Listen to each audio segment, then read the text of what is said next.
Oh, somebody brought this? I did. Okay, if we could please call to order the April 12th weekly meeting of the Carroll County Commissioners and start with the Pledge of Allegiance. I pledge allegiance to the flag of the United States of America and to the republic for which it stands, one nation, under God, indivisible, with liberty and justice for all.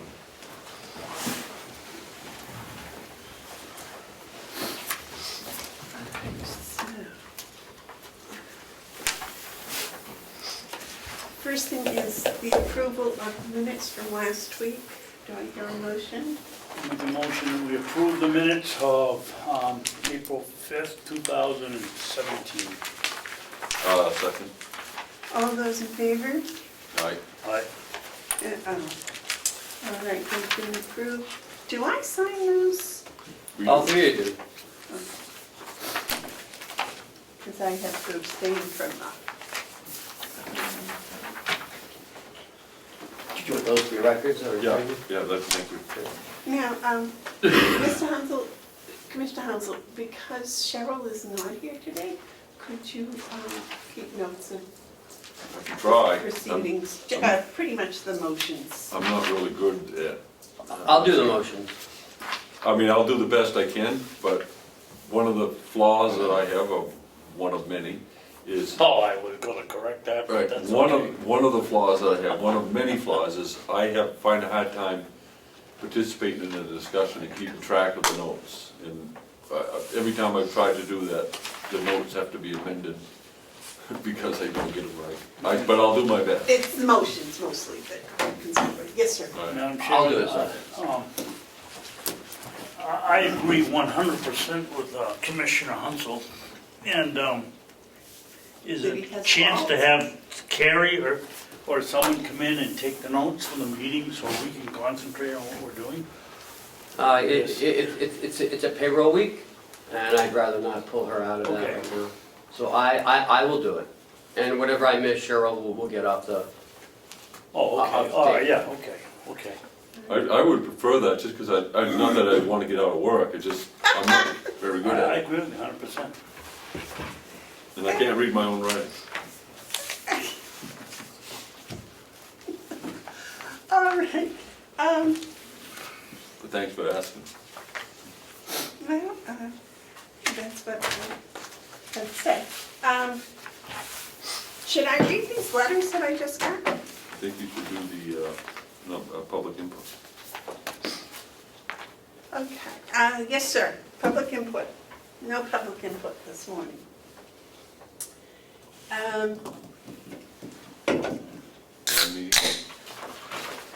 This one I'd like to read, if it's all right, public, about the invitation. This is from White Mountain Community College. It's addressed to me, but I think it includes all the commissioners. It says. they all got a letter. We all got one. Oh, okay. So it says, exciting things continue to happen at White Mountains Community College and throughout all of the community college system of New Hampshire.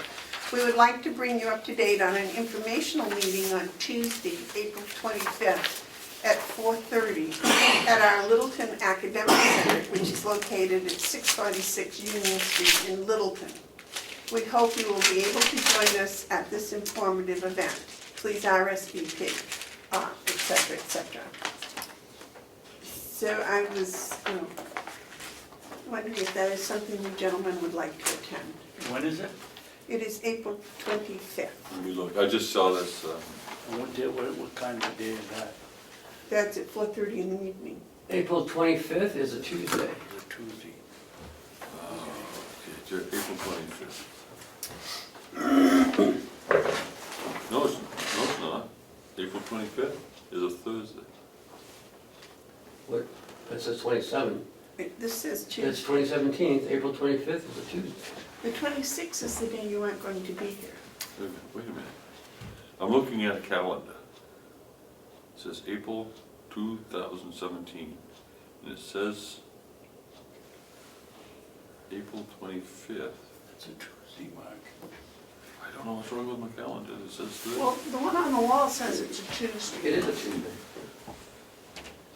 Yeah, look at that. It says it's Thursday, that's weird. That's wrong. Yeah. That would explain it. You've been missing a lot of meetings. What's that say, David? That's on my phone, April 25th, on the Thursday. April 25th is a Thursday. On my phone. Yeah. I think it's useless. Did anybody, is that a 2017? Yes. Yeah, it is. That's useless. That was April Fool's, a Saturday. Yes. Yes, it was, we had a blizzard. So the, what the heck, calendar isn't wrong, something's, Okay, so anyways, back to the question about attending this informational gathering on Tuesday, April 25th at 4:30 in Littleton. I'm not available that day. No, it's just 25th. No. I won't be I'm able not to, going to I won't be able to schedule conflict. All right, and then did you also get a copy of the letter from the New Hampshire Department of Transportation? No. No, they do not.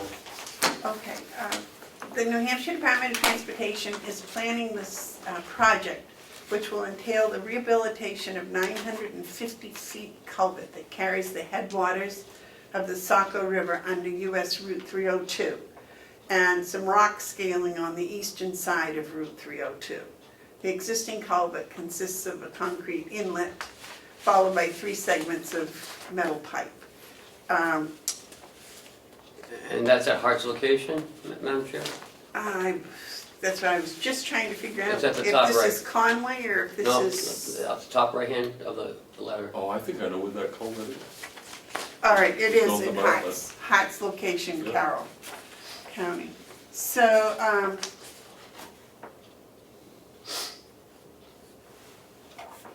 it goes on, it says the Department's Bureau of Environment is conducting an environmental study for the subject project in an effort to ensure that all issues and resources associated with the project are appropriately evaluated.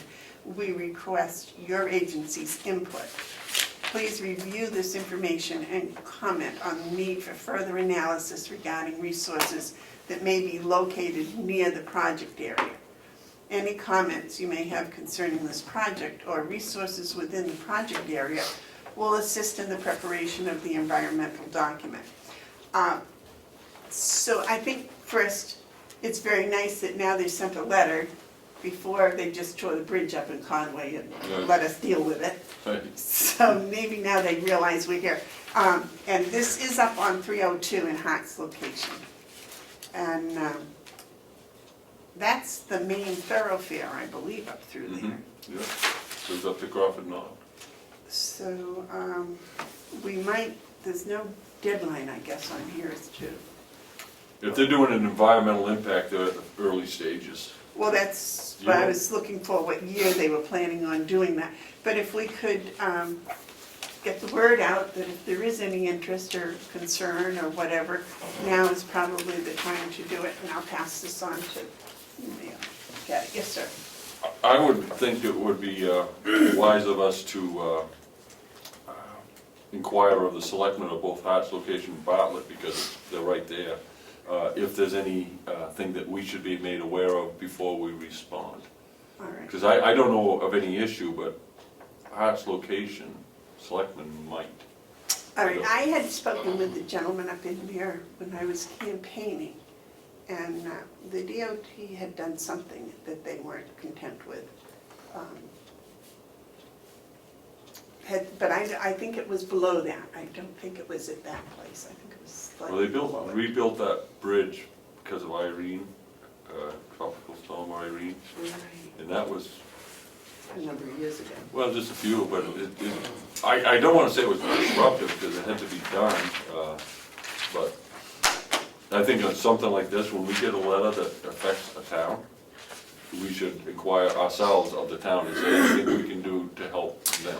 Well, and that slides right into a subject that I wanted to bring up, and I think we still have time before our meeting, about the commissioners actually once a month going and having a commissioners meeting in the evening in these different locations. I'm not interested in that. Well, and what I was going to follow up is, if we could, maybe go have Jackson and Hart's location and Bartlett all meet, have one meeting in that area someplace 1 month, and then the next month down in the Conway area, and then put it on, so that we could get out into the community. Yes, sir? Well, let's narrow the thing down. Is it a commissioners meeting, or is it just an informative session with the selectmen? Would that be with the public too? Yeah, well, what is in your, what are you suggesting, that we go and hold a commissioners meeting in these various areas? Or are you just saying we invite them in and we invite the public and we have a listening session? Because if you have a session in Bartlett, anybody that's, well, we've got 2 or 3 here today, we've got to pay their mileage to drive up to there and hold the meeting, which I think is kind of expensive. If we're going to do anything, I would think we'd hold the meeting here in the evening, and so that people could come if they wish to. To have an evening meeting here once a month? Yeah? I'd be more inclined to something like that than going on the road.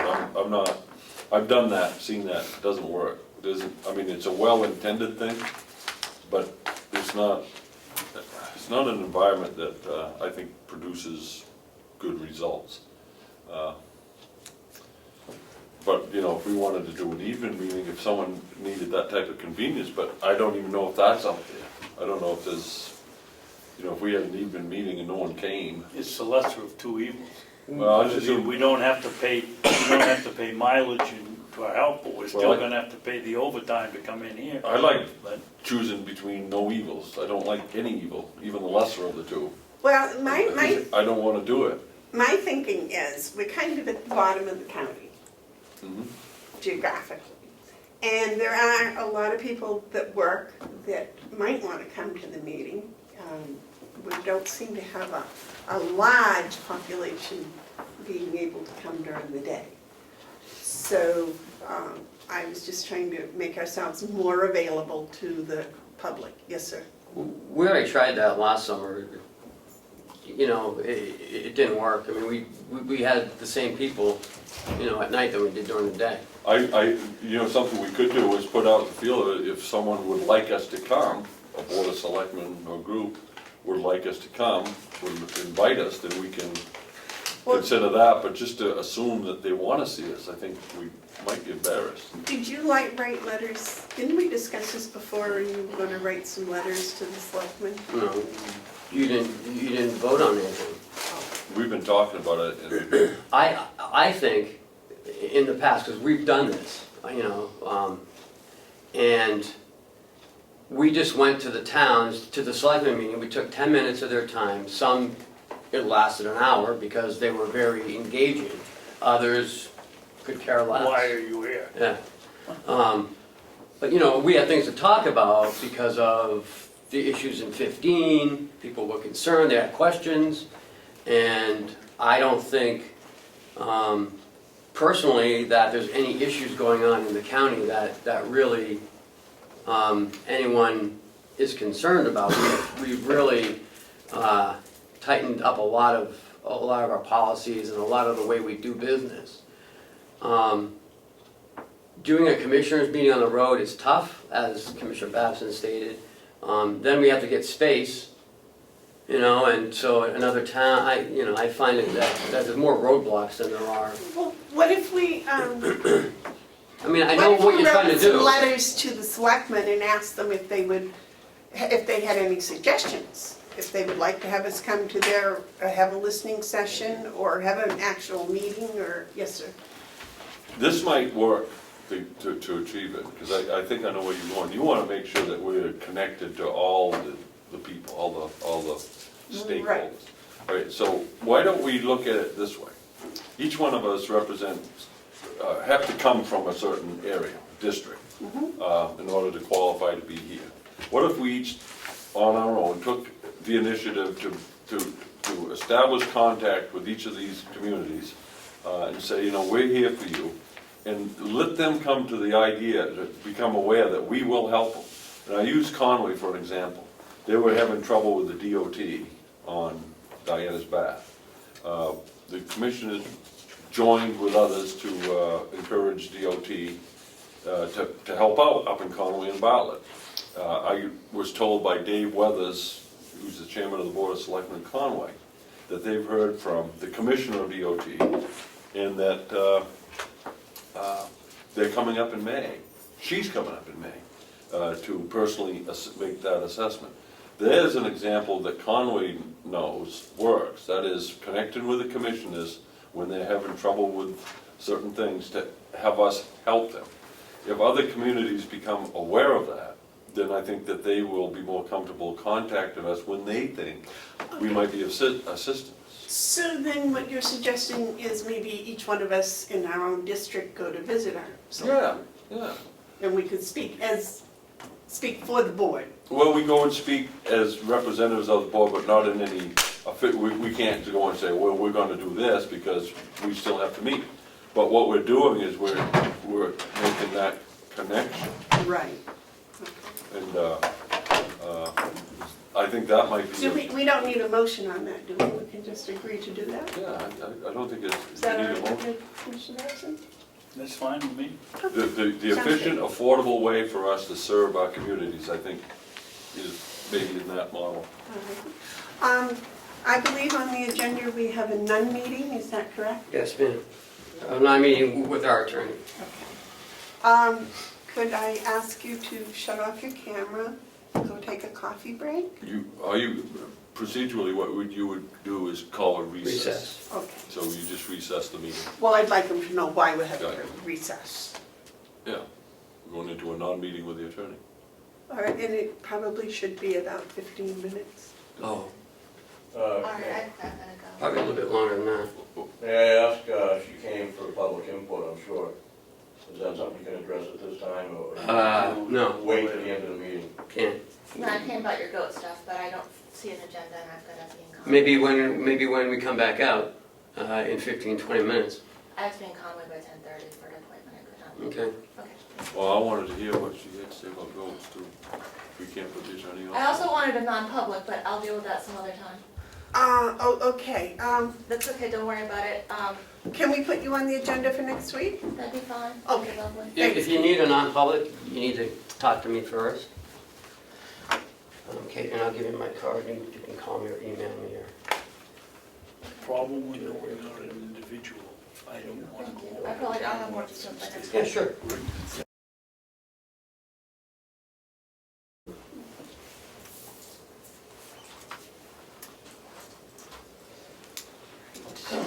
And I don't know if she can have a non-public. It's gotta be what her request would be. You were right, she's gotta contact you. Yeah, well, next on the list is the hiring policy discussion. Did you gentlemen discuss that last week? No, we held it off for you. Have you looked over the two proposals? We only did the RFQ.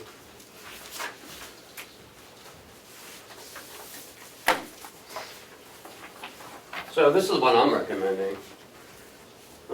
That's the one Howie wrote. Yes. Yeah. Do you gentlemen have the other one, the draft? It's in my, in the office.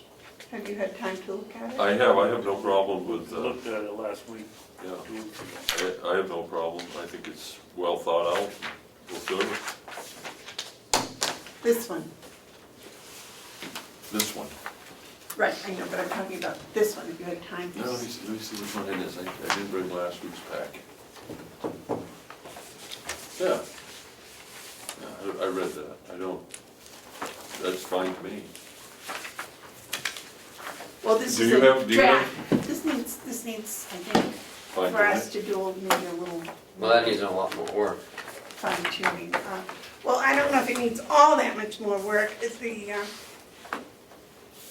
problem is, this is based on the human resource, doing the hiring process, doing the, advertising and from there. So it all is consistent. All right, And this one here, is department heads. yeah, and this is one we wanna be doing. That other one, let me see that again, that other one, if I could, just for a minute. I'm confused. Oh, okay, this is one.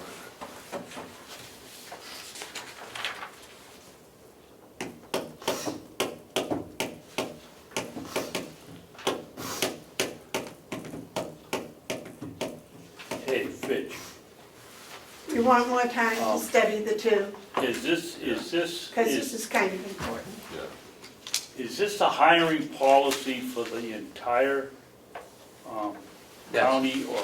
Both. Well, then we shouldn't be putting it as a decision of the Mountain View administrator if it's a company policy. Whatever the department administrator, or whatever you want. Where are you, because some of it specifically See. is for Oh, for Mountain View? For Mountain View Community, Yeah, that would okay. fall under that. Yep, you're right. Because ASME's only in the nursing home. But we need a general policy for the entire complex that everybody can follow, and that's what that one is, it's more, Okay. the non-colored one is Can we have more. one more week and I will study this further because I'm sufficiently confused that I wouldn't rely on my own vote to be anywhere near right. Okay, One of well, the, yes, sorry. one of the notes I would make for Howie, Ken, is union positions shall be posted for 7 days. Don't we have a clarification on 7 work days or 7 days, or not including weekends, or? We're open 24/7, so it's 7 days. Seven Doesn't consecutive, make any difference Saturdays, Sundays, okay? seven Because consecutive. they all work all Well, then I shifts. would make it be posted for 7 consecutive days. Okay. Oh, yeah. And we always get in trouble, well, you didn't put it up on Saturday or Sunday or something, or you don't Right. tell Saturday or Sunday. And that would fall for the whole complex, right? No, this is under Mountain View. This is from Mountain View. I know, but, This building is open 24/7. so if we were to post a position in this building, then it would be 7 workdays? I mean, we're talking about, the union, it specifically states 7 days. So we could put it in here for 2 weeks if we wanted to, but it has to go on the union board for 7 days. Right, but what I'm saying, we should have a policy that works for all the departments, for everybody. Mm-hmm. So if we're going to have a policy that says 7 workdays, then over there, that would be consecutive days. Mhm. Here, it would be Monday through Friday and then the Unless you're the next. sheriff's office, or if you're in dispatch. So it would be 7 workdays would probably be a better wording than 7 consecutive days. I think you're right. I think 7 work days. Because then they could make it specific. But maybe we don't want to put it for 7 days. Maybe we want to put it for 5 days, or 12 days, or... Does the sheriff's contract have any timeline? I don't know. I don't believe so. I'll check. So we're gonna hold this a week and look at it? Right, and see, I'm thinking maybe a meshing of the two might not be a bad idea. Just to enlarge this so it includes the entire complex, all the departments. But I guess my most concern is that we have a policy so that when somebody is actually hired, and someone else comes along and says, well, you didn't follow, you don't have a policy, or you didn't follow the same procedure for these two different hirings, we can say, yes, we did, we have a policy. I think that's just I mean- standard operating procedure is to have a policy. Yeah. So we will put that on for next week. All right, now you wrote a letter to the Senate for us? Yes, but I'd like to,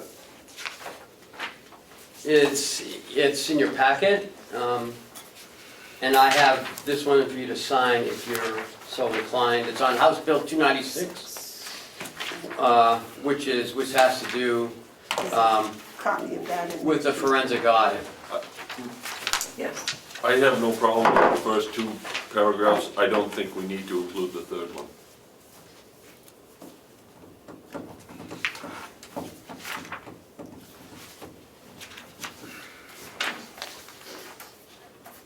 Well, I know he gave it to me because I saw it. You want the letter or you want the? No, I got it, it's here somewhere. I saw it. There it is, I got it. And then House Bill 296 is right behind it.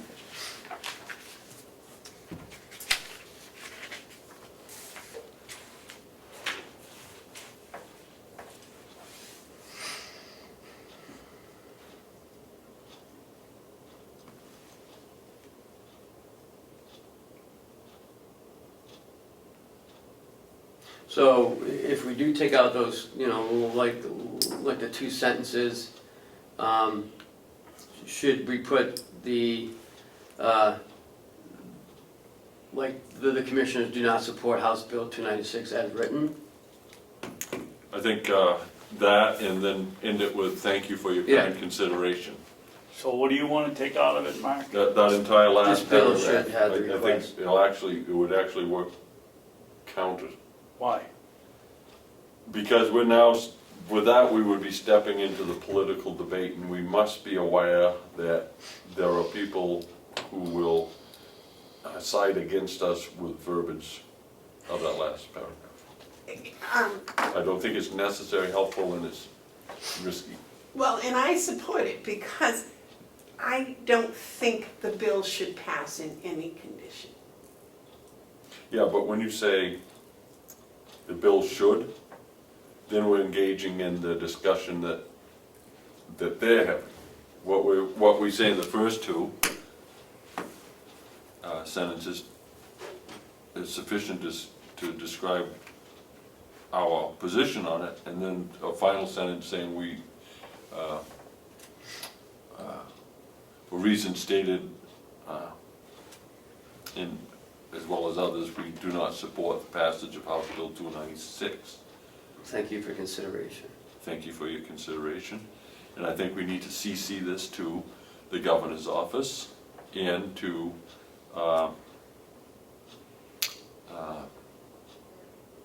who else? I'd say the sponsors. What about the whole delegation? The whole delegation didn't put this in, but either the whole delegation might be, yeah. Okay. Because Why they not? might want to know our opinion about this. Yeah, they never bothered to ask before, so maybe they'd like to hear it now. If I could talk about this whole thing for a moment under this. It has to do with this and the other bills that have been filed. Since House Bill 296 got my attention, I kind of have looked into it deeper.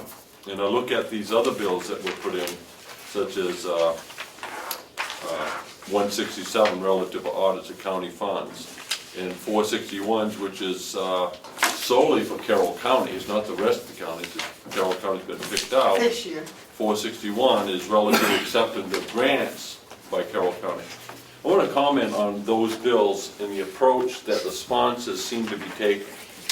I want to do that in light of my understanding of Chapter 22 and Chapter 28, which describes the county government and also describes the roles of the commissioners. It appears, and I'm not saying this is their intent, but it certainly appears that what we're seeing from the sponsors, and I don't say the convention, I don't say the delegation, because there's a few sponsors on this, not all of them. But what I would say, it appears as though these members, and probably others in Concord, other legislators, are trying to kill commissioners' roles in this state with 1,000 cuts. Just chipping away here, and when you look at the whole picture, the trend is this, and I want to talk with them about it, that they would rather be running the county than the commissioners. So I would suggest that they come right out and repeal Chapter 28 and do away with the commissioners and come in here and run it by themselves. Instead of killing us with 1,000 cuts, we're gonna take the auditing, we're gonna take this, we're gonna do grant reviews, and we're gonna put it all under a contingency budget. My feeling, and I really mean this, is if you wanna run the county convention, if the county convention wants to run the county, then come and run it. Run it out of contingency funds. That seems to be what they wanna do. Put everything in contingency and then have us be held hostage to the missions that we believe is the intention of the delegation. For them to systematically take away the authority of the commissions, again by 1,000 cuts, is nothing more than an attempt to minimize the county commissioners so that we're nothing more than just a window dressing board, and I don't have that type of time. This job, as I understand it, and I believe we understand it, is to be the governing board of the county during the operations of the year. There are places where we work with the delegation. They're not the legislative body. The legislative body is the general court. They're the county convention, and we have shared responsibilities. But these sponsors seem to think that they need to do more and more of it. And I'm saying to the position, take it all. Take it all. Don't just, every time you got something, go down and file a bill to take this away and put yourself in this position. And I would hope that they would envision that even though they may consider themselves wise and focused on making this county work in a particular way, that their terms will come to an end. And we're supposed to be planning government for the future generations. So cut to the quick, sponsors. If you want to do away with the commissioners, just do away with them. Don't nickel and dime us to death. That's my position on all of these bills. Thank you. Okay, you're going to rewrite that letter for us? I'd like to make a motion on this draft of the letter. Oh, David. I agree with Commissioner Hounsell in many ways.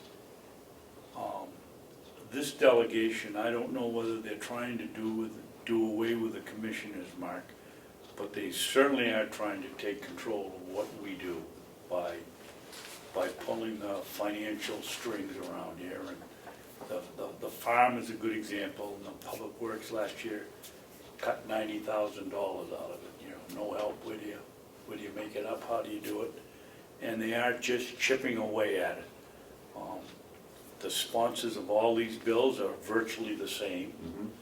And I don't know that I'd go as far as you'd go and say come in and manage it, because they're very apt to do that. But the point is, you're in charge of the budget.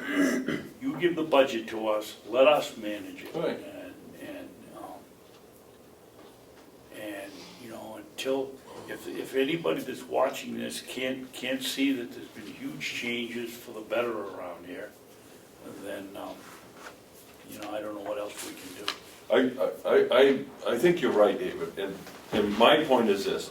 I think these guys have done a tremendous job, as the whole convention has in recent months.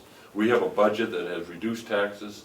We have opened up lines of communication, and it really bothers me, really does, personally bothers me, that none of these sponsors would have ever contacted me, or I don't know if they contacted Never contacted me. to talk about whatever problem but they rushed to Concord to file a bill. Yeah. And the strategy, and I do believe that this is a usurpation of current law by bits and pieces.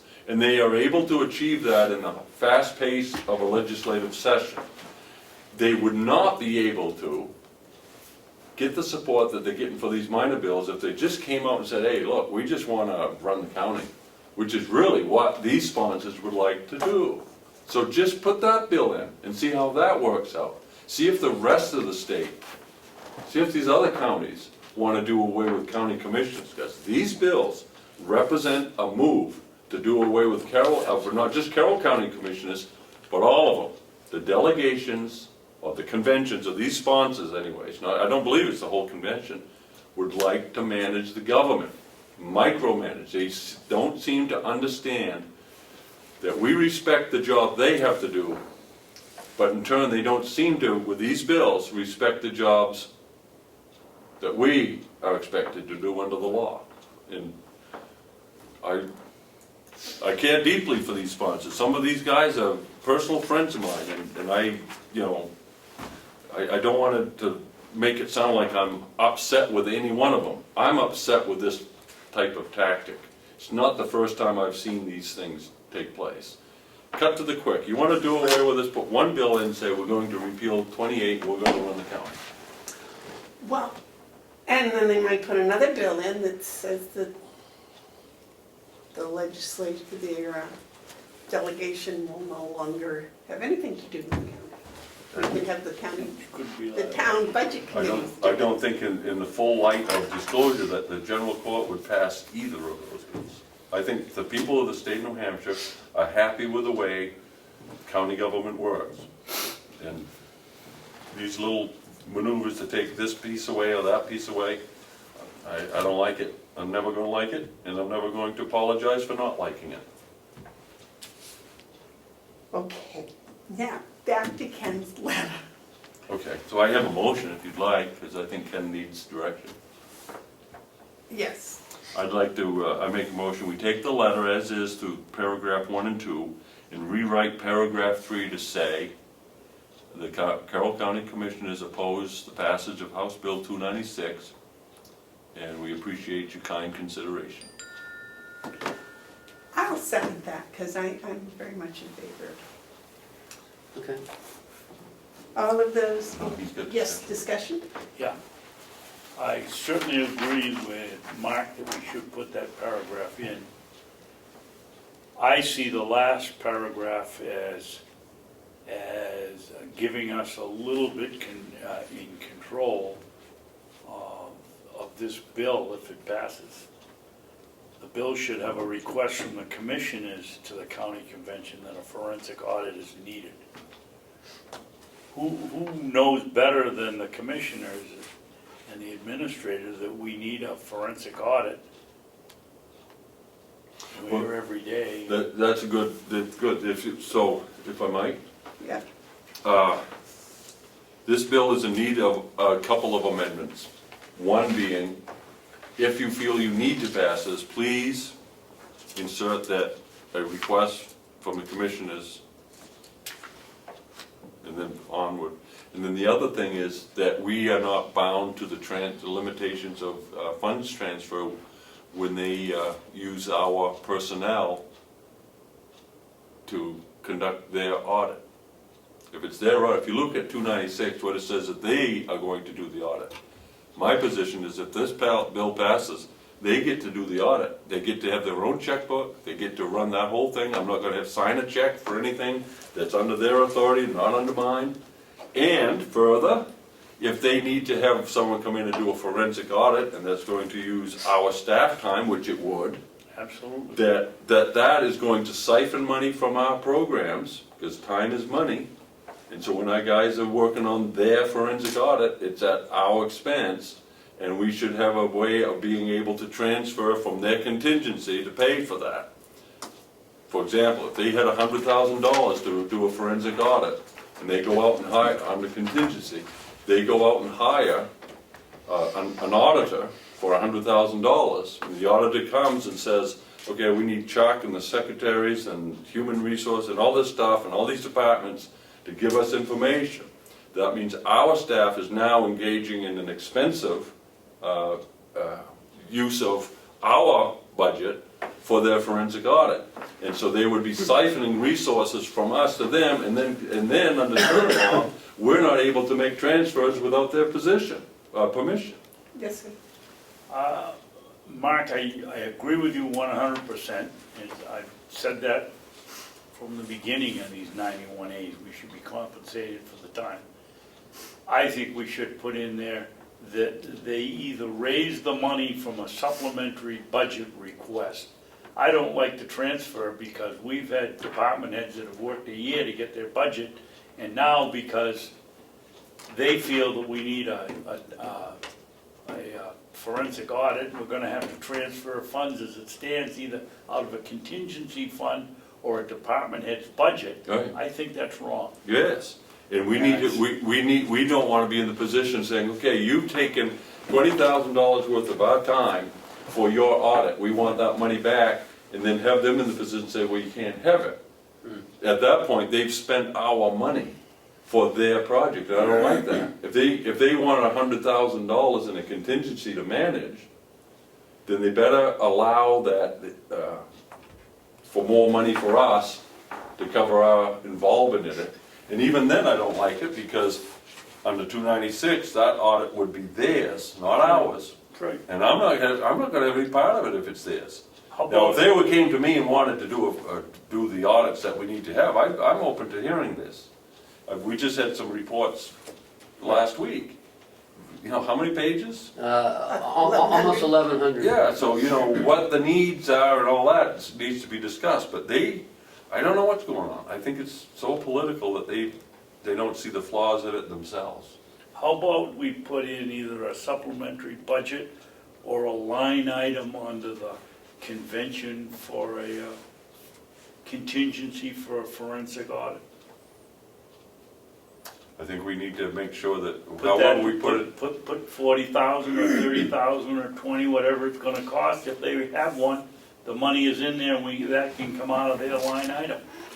we should say that we need maybe for the sake of a letter, instead of getting detail, we should say, there needs to be provisions for the commissioners to do transfers without delegation approval to pay for staff time that will be required Yep. to do the audits. Yep.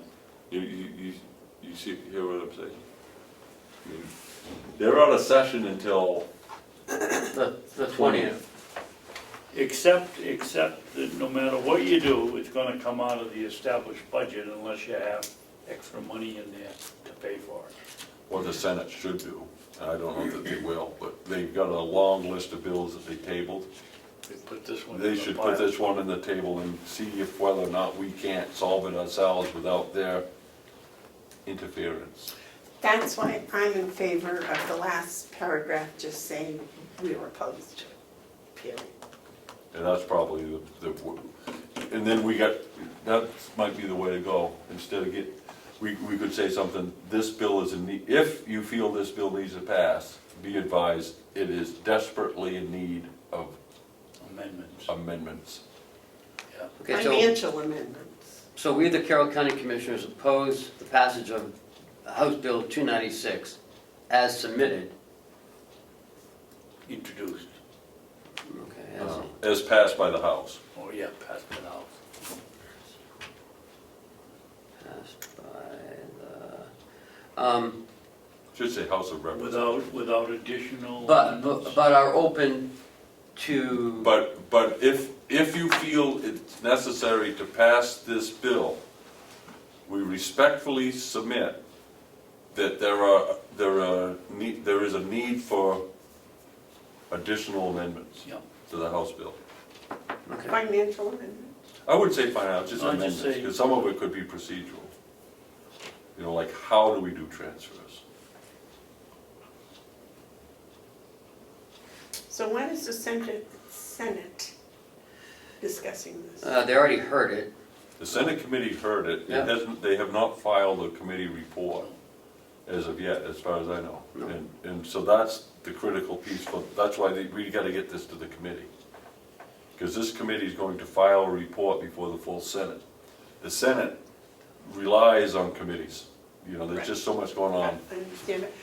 Should we send a letter to each person on the committee, or just the chairman? There's only 4 of them. I would, Six on the if you send it to the committee, the committee secretary will make sure Send it that to all the members. chairman and they'll all get it. Yeah. Yeah. But I like to, I don't know if we can, Okay, so I got, so this is gonna be the third paragraph. We, the Carroll County Commissioners, oppose the passage of House Bill 296 as passed by the House. But if necessary to pass this bill, the need for additional amendments is required. is essential. Essential. Okay. And that may get them to say, what type of amendments, and then we can talk. Yep. Okay. Jeb is not on this committee, is he? No. Very nice gentleman, James Gray, he's a freshman senator, he's the chair from Rochester. Excellent man, very respectful and responsive. I have spoken with him, excuse me. And, you know, he's doing a good job. Have a vote, Madam Chairman? All right. So there's a motion. You okay? No, I gotta get a drink of You want water. some water? I can seltzer water. You want that? Thank you. Yep. So we need a motion on the letter. We We made made the a motion. Mark made it, she seconded it. For that amendment, that you just, the Okay. change that you got right there. Okay. Can we get this today before? we- Yeah, oh yeah, Okay. yeah. As soon as we break, I'll run downstairs and finish it. Okay. All those in favor of the letter as Aye. aye? Those opposed? Seeing none, I'm we sorry. will do our best to get this letter there. Could we also send a copy, do you think, to Jeb Bradley? I It's would, up to the board. yeah, well, he's our senator. That would not be, I'd send it to the governor too then. Yeah. For 50 cents, nothing, well, email them, doesn't cost us anything. I'd send him mail, you know, you get a letter, you open it up, you know. Remember, you got it. Yeah, Should we send a personal letter to Jeff because he is our senator? I'd CC him, I'd just CC I him. think we're getting, I've also talked with him about my angst, and said he didn't, you know, he listened to me,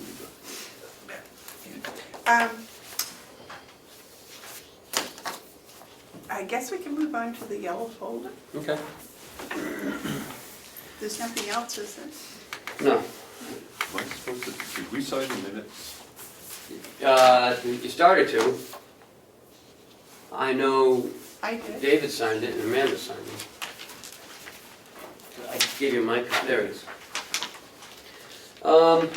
So last week I gave, or the week before, I gave you some bank cards from Northway Bank for Hale's location. Yes. And I there did was- not finish filling it out. Well, there were some questions about it, You gave me what? these things last week. I don't remember seeing That's, yeah, because. They wanted information I didn't think was proper. And I had Kathy contact the bank with your hesitation, and she sent them instead, which are a little bit better, I think. So what you need to do is, What was your hesitation? that. What is this? I know Wanted what it is. It's the checking account at Hale, so you guys Is it Oh, for oh, my oh, personal okay, account? are authorized signers. Okay. Yeah. I didn't put my social security number. No. No, I didn't either. I'm not putting myself through all No, that. you don't need to. That was the other papers that, Okay. we objected. It's way too personal. Way too personal, so this is just that, right? And then you need to sign this certification regarding internet gambling, What? that you do not engage in internet gambling. Who doesn't? You three don't, you use the checkbook for internet gambling. What's the definition of internet gambling? I I'll bet a take buck this every one, George. Sunday with my son on the Patriots game now. Well, are they saying we're not going to use those funds for gambling? Certifies that it Yeah. does not engage in an internet gambling business within the meaning.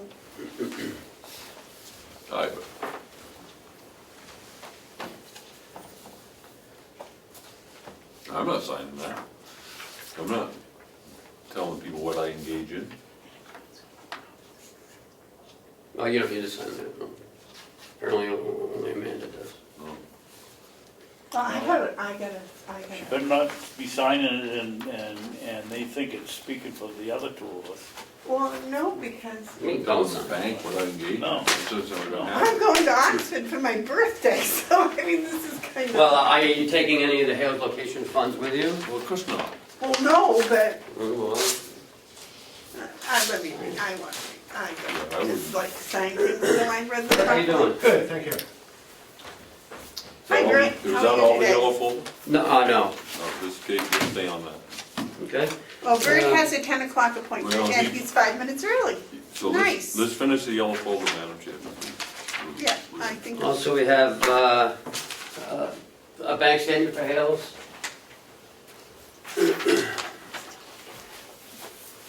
Well, we could help hefty balance. Mm-hmm. Well, I think all the taxes were collected, weren't they? Yes.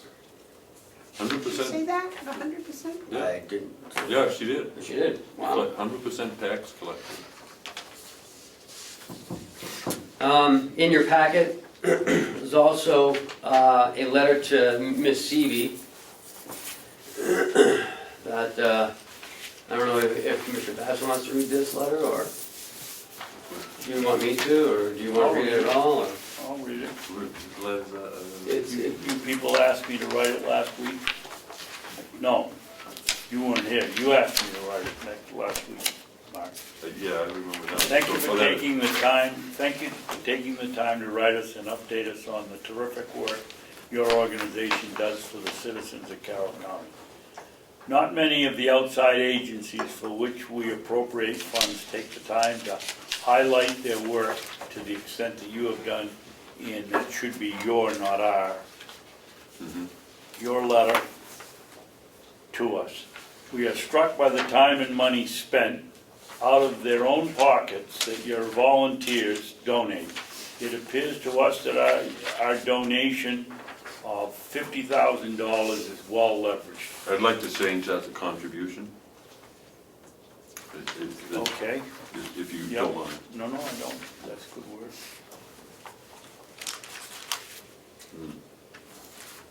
$50,000 is well leveraged. Imagine almost 200,000 miles driven by your Meals on Wheels volunteers who delivered 64,000 meals to shut-ins in Carroll County. Or the minutes short of 1,000 hours worked by one volunteer. That works out to 26 40-hour work weeks, and the individual doesn't even want paid vacation. Please know the Board of Commissioners want to thank all of your volunteers for the effort they contribute to making Carroll County a better place to live. That's excellent. That's an excellent letter. So will you dress it up and put it on paper and You'll have to send it to me, I don't have that. I don't know if Cheryl was doing it. somebody printed it up, I didn't. Yeah, you did. The other day you said, oh, it's on the printer. Oh, I set it down on the Yeah. printer, yeah, okay. So Cheryl will be back tomorrow if you want her to do it. Yes, I would think we'll make it. And you can sign it next week. professional. All right. I'll move that we send that letter with our signatures. I'll second it. Any discussion? Okay. Thank you, Commissioner Babson, for Writing it. authoring this. That's exactly how I feel. All those in favor of sending the letter as corrected? I Those thought it opposed? was important, Mark, to base it on your statement of the leverage we got out of the $50,000. Yeah, I mean, And it's, contribution is a much better word. Right. Well, it affects a lot of people. In a tremendous way. It's just, it's encouraging. I saw Mary yesterday at the polls, and I told her how much we appreciate, I just verbally told her. And she almost started crying. She was, you know, people like to be thanked. Yes, we do. All right, Mr. Weiss, I believe we're ready for you, if you'd Okay. like to come up to the table and, I'm gonna get Chuck for this. okay. I can call my associate who's in Cincinnati and put him on speakerphone, if that's okay, and hopefully you can hear. What is the name of the company you and your associate represent? Claimlinx, Claimlinx.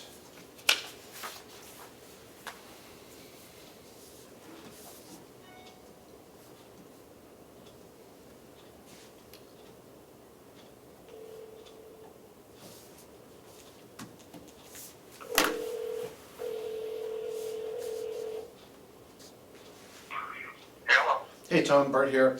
I'm with the commissioners. They're going to get one more person to come in and listen to the presentation, and we'll begin in a minute. I think we can hear you. Can you hear me? Yep.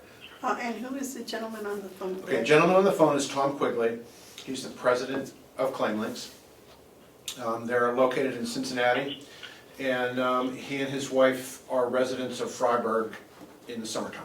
So they're local during the summer and rest of the year in Cincinnati. Didn't he come in here one day? Yes, he and I were here about a year A ago. younger man. Yeah. Younger than you. Well, that would be anybody in this room today. But, yeah. People sat right over there. Sat right over there. But,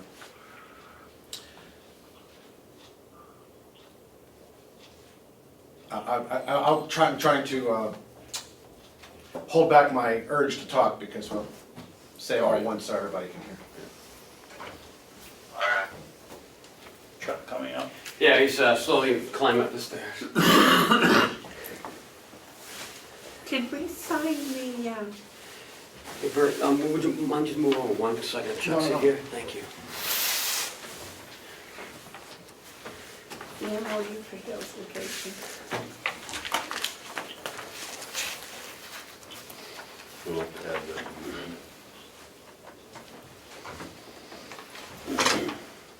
Did we do the, school thing for Hales That's location? the example of Huh? Morrison. Did we do the school It's called thing for Hales Morrison. location yet? That's how you get the name Lincoln. Gonzalez. Okay, we're all here. Okay, so my question to you is, are you willing to change your philosophy and your approach to how to offer benefits? I work with a company, Claimlinx, that can improve the benefits that you offer and significantly lower the cost. And I'll explain a little about how that works. Claimlinx was started by Tom and Christy Quigley. Tom was a health insurance broker, and Christy worked in the competitive analysis department at Anthem for 15 years. So she has a really substantial understanding of where the costs are driven in the health insurance business. And the guiding principle to this is that in under 65 health insurance, only 8 people out of 100 actually exceed a $5,000 deductible. So the other 92 don't. And when I looked at the cost of what the county pays for a family plan through the municipal trust, what I saw, and it's a Cadillac style plan, what I saw is that the county is paying enough money for me to purchase a high deductible bronze plan and pay the entire out-of-pocket max for the family, for every single family. Now, most plans these days have an out-of-pocket max between $5,000 and $7,000. And so, and that's per person up to 2 people. So let's just say it's $6,000 so if you add together the cost of the premium for a high deductible plan, and then add in an extra $12,000, you're coming up to what the county is actually paying for a policy. That's crazy. It's not, I mean, somebody is making some serious profit from that. And what interests me is that it's not the health insurance company that's making the money, it's the municipal trust. So what the municipal trust does is they rent a plan design from an insurance company, and then they go out and insure that with a stop-loss policy, and then they come up with a fee and charge you, and the taxpayer is the best client you could possibly want. You pay on time, and they're happy. So, but what they're charging you is way too much money. So what ClaimLinks does is we begin with a high deductible bronze plan. I can go to any carrier and get that bronze plan. I can go to Harvard Pilgrim, I can go to Anthem, I can go to Aetna, and pick up that plan. It's a stop loss. Pays for 100% over the out-of-pocket max. So what ClaimLinks does is we insure the piece between where you are now, the deductible that you have now, and the out-of-pocket max that's on the bronze plan. So we write something called a medical expense reimbursement plan. That can be written with any benefit you want. You could have no deductible, you could have $5,000 deductible, but typically what we do is we mirror the plan you have today. So we look at the plan you have today, and we write the medical expense reimbursement plan to be the same benefit. If we use the same carrier that you have, I then offer you the same network. Network is the one little piece that is whatever you have for the base plan, that's the network. And but I can keep that exactly static. I'm not sure, is your plan, is Harvard Pilgrim now is the base carrier? Yeah, so I can go to Harvard Pilgrim and buy the least expensive plan they offer. And so what happens is when one of your employees goes out and uses their insurance, I'm just going to throw out some numbers. Let's say they have a $2,000 deductible. I think this is even less, but it doesn't matter. So let's say they have a $2,000 deductible and they go and have a $3,000 procedure. So the difference between us and what you have now is with us you have 2 cards. It's a primary and a secondary. That's a fairly routine thing out there in the medical world.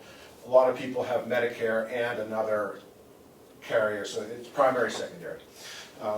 So the first thing that happens is the primary card goes in, that would be say the Harvard Pilgrim card, and they establish an explanation of benefits where they rate the procedure. Every procedure they have listed, and they say this is a $3,000 procedure. Then they look at your insurance card and they say, oh, you have a $5,000 deductible, so we're not going to pay.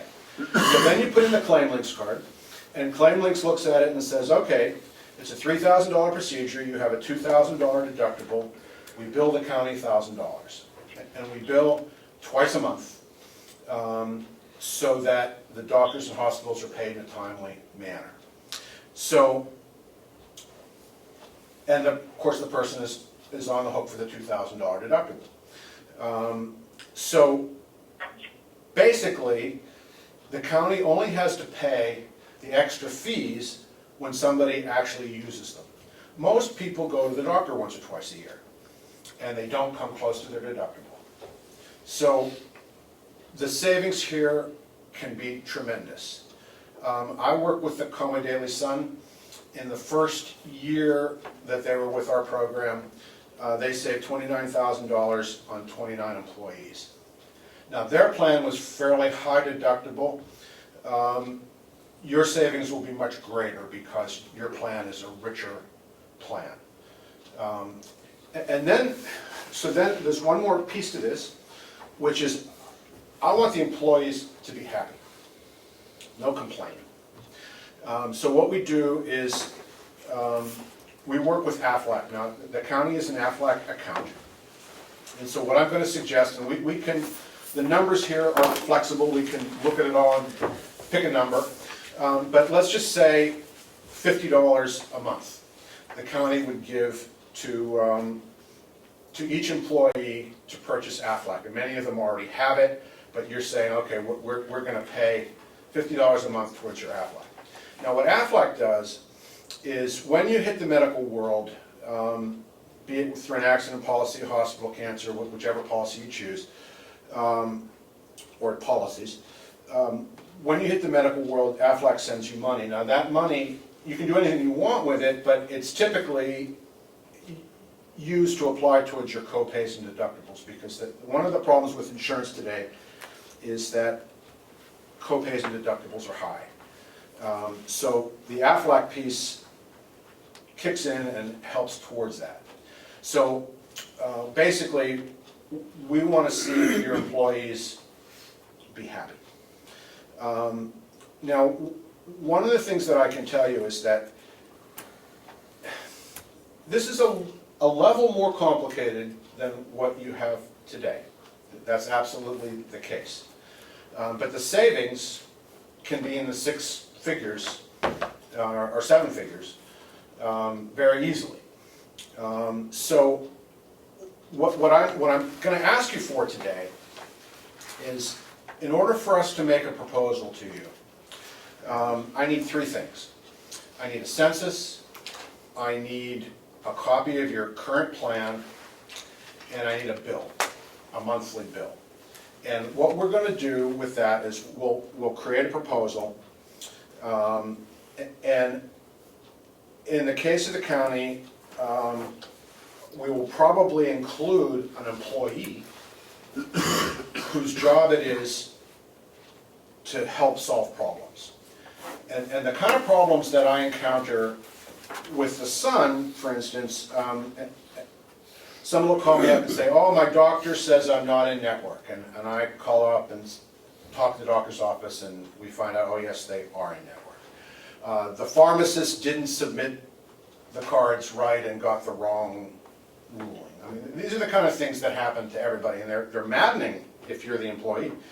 But we can get somebody in there whose job it is to help people solve all these problems. And in the end, we can provide a much less expensive health insurance bill and actually improve the benefit.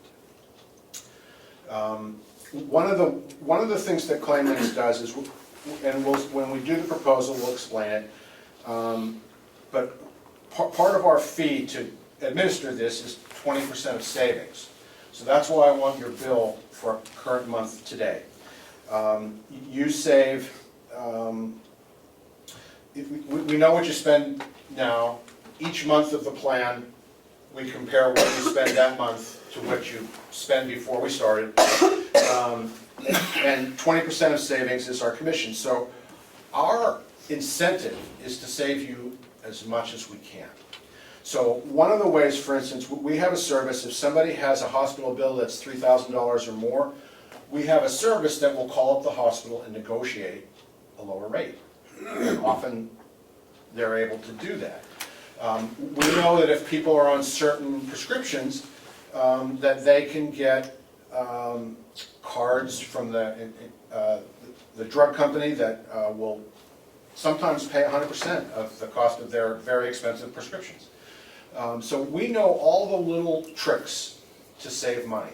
And we're saving money for both the county and for the employees. So our goal here is happy employees. And so that's basically the story. Now, Tom, can you, I know that in the past, people have looked into this and there were problems with New Durham, and I'd like Tom to explain what happened there and why that shouldn't be an issue here. New Durham, can everyone hear me? Yeah. Yeah. New Durham's not an issue with Plain Lakes. Plain Lakes has nothing to do with their problems. Their issue was very simple. They had 4 treasurers in 12 months. The second treasurer and the fourth treasurer, as Bert mentioned, the underneath piece that you finance with the savings, they refused to pay. So they had employees going to collections because they refused to pay. I had to call the city, the head of the selectmen board, and explain that to them. So after the second treasurer, so we decided they were gonna start pre-funding the claims, but the fourth treasurer didn't do it. So as far as they paid $40,000, if they had listened to me fully, they would have saved $80,000. But the problem is solely 100% New Durham's problem. Period. There's nothing more to talk about. The bottom line is Plain Lakes manages the claims. When you don't pay the claims, there's nothing we can do. So we had hospitals and doctors calling us, and we had to tell them we were waiting on funds. They finally paid the first time 3 months late. The second one, I think, was 4. But the bottom line is, when you go through 4 treasurers and they refuse to meet with my service manager out there, there's not much we can do. Unfortunately, because of the treasurer's actions, period, and I hope I'm on tape and you can play it for him, he has cost collectively up there millions of dollars to other towns that would have done it if they had done it right. The sad part about the whole thing is no one truly found out the real story. The real story is if you're using the 1954 tax law, a medical expense reimbursement plan, that means that you have an obligation to pay for claims that might happen underneath. But as I mentioned, New Durham, even after all their tobacco, still saved $40,000 for the town's taxpayers. And they had like 8 people, I believe, 8 to 9 people on their health plan. What we have other Alvin Coleman's using us up there. Ted Mountain has used us up there. GDI Plastic and Wolfboro's using us. So we have no issues with saving people money and paying claims. But we can't, if the town or the county aren't going to fund their claims like New Durham, I will tell them to keep paying the trust the extra $1,000 a month or so that they're paying, because it doesn't work if you don't fund the claims. Right. So if that was New Durham's issue, not Plain Lakes. Tom, this is Ken Robichaux. Who's your largest customer, and how many employees do they have? I've had, No, not had. What? 1,000 uses. Who you have now that's in, Currently, what? I have, I guess autism services, they have 500 or 600 people. And are they in New Hampshire? No, they're in West Virginia. New Hampshire, GI Plastic has over 150. Alvin Coleman has a couple hundred people. Yeah. It doesn't matter. It's all about math. That's all this is. It's basic math. The issue is right now is the carriers are the prices are more than the average homeowners, the mortgages per family. What I've been telling people up there is think this one through. Would you be better off paying the mortgage for everybody in 30 years fixed? And it's half the cost of what the health insurance is. What would everyone do? They'd go get a year round. But what's happening is it's the size that it's all math. I mean, like 10 Mountain, Conway Sun, Dalvin Coleman, GI Plastic, right in the area. They did the math. That's all they did. This is Mark Hounsell, Commissioner. I'm intrigued. I've been on a number of boards, and this is the number one booger of the whole thing, is healthcare, health costs for employees. Before I can go any further, though, I know Bert. He's a good representative of yours, but I believe the commissioners, if we were to go forward, would need to vet your company more. Would you be able to provide us with information about your company, the principles? Yeah, I am. Yep. Yeah, it's easy. We're published twice, and our website has everything you'd ever want on it. Plain links, CLAIM.com. Everything from my partner as a tax attorney to my accountant to literally everything that we do. It's right on there. Case studies, everything. How many people do you employ? I believe we babysit 17. 17? Yeah, 17. Okay. Okay, I'm just thinking of the workload on processing claims. Would you be able to take, I mean, you sounds to me, and I don't know because I haven't looked into you, but it sounds like you're a growing company, and which is good on one hand, but on the other is sometimes people can outgrow their ability to serve their client base. We've been doing this since 2002. Okay. And I can tell you that, what people don't realize is health insurance is a big scam. Yeah. And what I mean by that is people just don't use it like you think because of the HIPAA laws. Yeah. No one is allowed to know. And all I can tell you is that's the least of the problems. I'd be more concerned, to be honest, with the trust, free trust.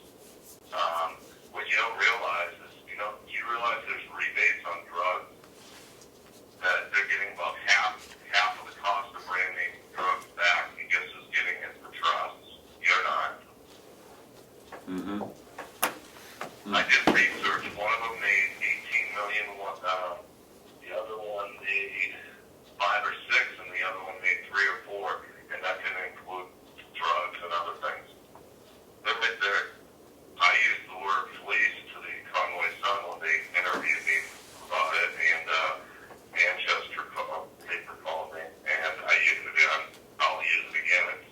They're fleecing the taxpayers in New Hampshire because how can you possibly charge people $2,300 a family when you can go to the same insurance carrier that they're renting a network and get it for half the cost? It's crazy. Yeah. One suggestion that I might make, if I understand this right, there are 3 unions that, under the county auspices. Mm-hmm. There's no requirement that we do this all at once, although it's possible to do it. I wouldn't rule that out, but this could be rolled in incrementally. I mean, you could start with one, move to another. I mean, that's certainly can be done. And group health insurance, basically, you can quit group health insurance of any sort in 30 days. Try not paying the bill and see what happens. But so it is possible to turn on a dime. And what I learned last year from Dave Sorensen is that there's a clause in the union contracts that say that you can switch carriers as long as you don't take away benefits. Mm-hmm. So you have the option to do this at any point. I understand that there's a scheduled time for things to change, and we can work within that schedule or create a different schedule, whatever you prefer. Okay, Bert, you said that, Or you could also go back to the trust and ask the trust for their worst health plan, they'll sell you, and you still save money. Bert, you said that you got 20% of the savings as the commission that Yes. you get, that's your entire pay. Is that? No, that's not, that's what the company charges to administer the plan. Is 20% of the savings? Yes, and that's on a month-to-month basis. All right, now is that the savings to the county, or is that the savings to the county and to the employees? No, to the county. In other words, you pay a health insurance bill this month, so many thousands. Under our program, we look at what you pay today, and then what you pay in, say it starts in January, so January, you paid X. And because, based on however many claims there were in January. In February, maybe there's more claims, so you would pay more, your savings would be less. So it's done on a month-to-month basis. Yes, but hold on a second, Bert, the employee is still paying the same amount, so the county is getting all the savings.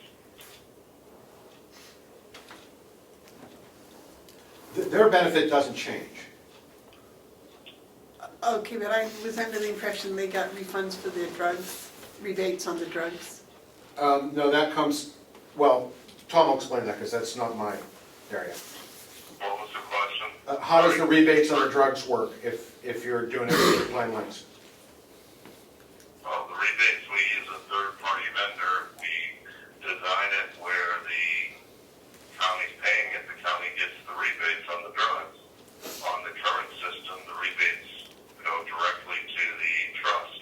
You don't see them, and they use that they have the expense under some line item that you don't really understand, like other or something along those lines.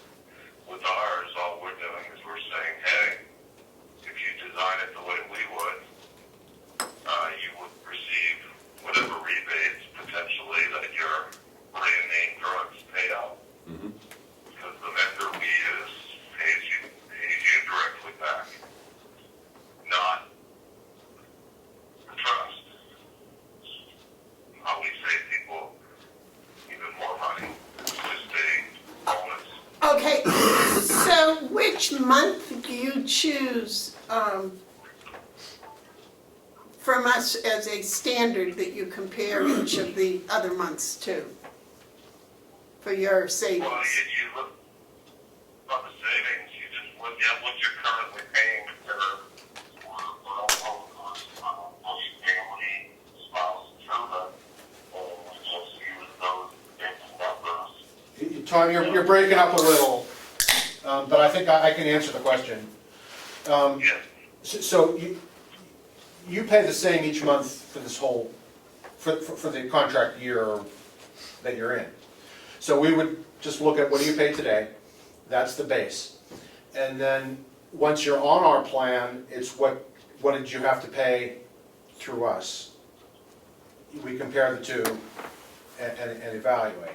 And it's gonna be different every month based on the claims. So your plan is more based on claims than the one we have today? Well, right now, you just pay a flat fee, Okay. and it's high. So with us, you pay a lower flat fee, and then, Oh, okay, so there is a flat fee. well, yeah, you have to buy the base plan, the high deductible plan. Yeah. That sits under it. And, So it's flat fee plus 20% of the savings.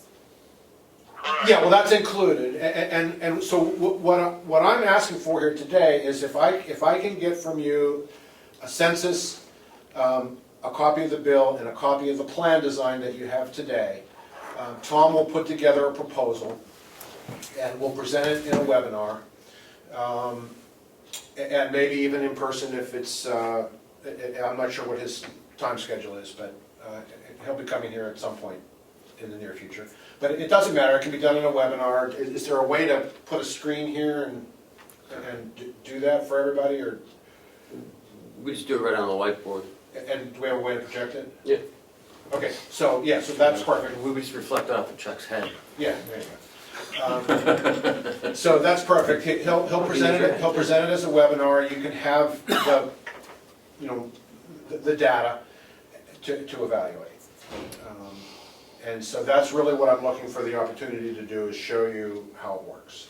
Commissioner? Well, I think we would be amiss not to work with them to get them that information list is something we shouldn't do, so I guess there's no objections. I like to give him the 3 pieces that he needs, so we go to the next step, whatever that is. Yeah. But in return, I want you to understand that we have to vet your company. No question. I mean, And so if you would be foolish not to. Right, so if you can get us all that, then we can take another look, further look. But Chuck, you're sitting there just as quiet as a church mouse, and I know you're thinking. I'm listening. I would want the, in writing ahead of the webinar, Yeah. so I could study it prior to the webinar. That's up to Tom.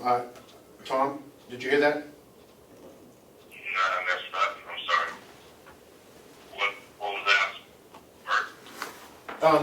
Bert? Amanda wondered if she could get a copy of the results, the presentation before you make it. Yeah, that's not a problem. So is that something That's that, easy. that the board wants to entertain, is us moving forward with this? Well, I would say moving forward might not be the right word. I think what we need to do is inquire further. It's an investigation. And Yeah, I don't wanna, Moving forward, I mean, like, take the next step. I think we need to, Information. we're talking, you know, I gotta take the men at their word that there's significant savings here, and I'm really interested in that. So whatever the next step is, I wouldn't wanna give the impression that we're moving forward with anything except further investigation. And But that's what we asked for.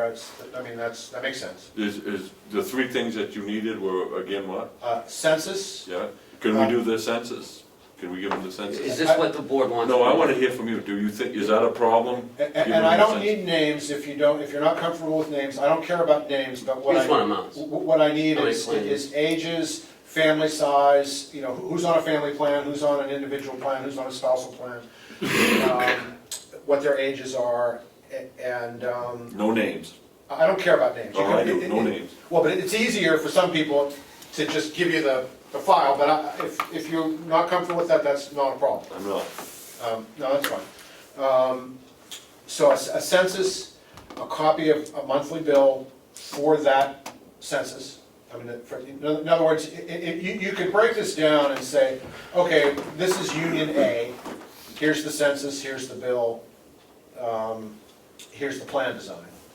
And that, so I need to be apples to apples. Can we do that, Ken? I don't know, it's up to Chuck. Yeah, he can give me a list of what he wants for the Okay. demographic, and then I can create And that. what was the 3rd thing? The copy of Bill. the plan design. That's not a problem. Just, you know, it's. Our Harvard Pilgrim plan. The plan has a name and a schedule of benefits. We just basically need to know what the schedule of benefits is. Well, everything's free, You so. all right? Yeah.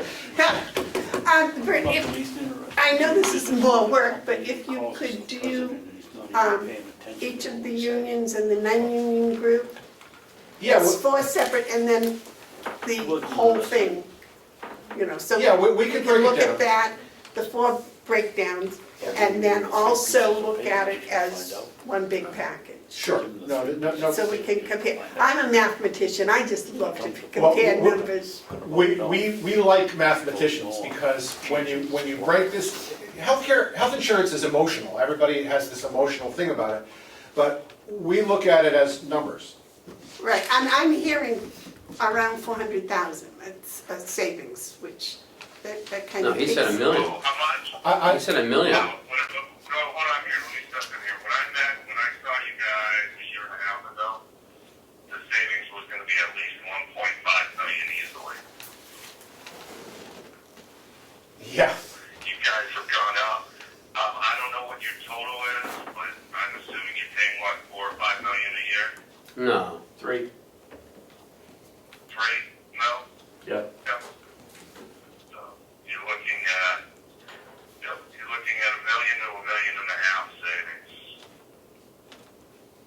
Before or after your 20% commission? After.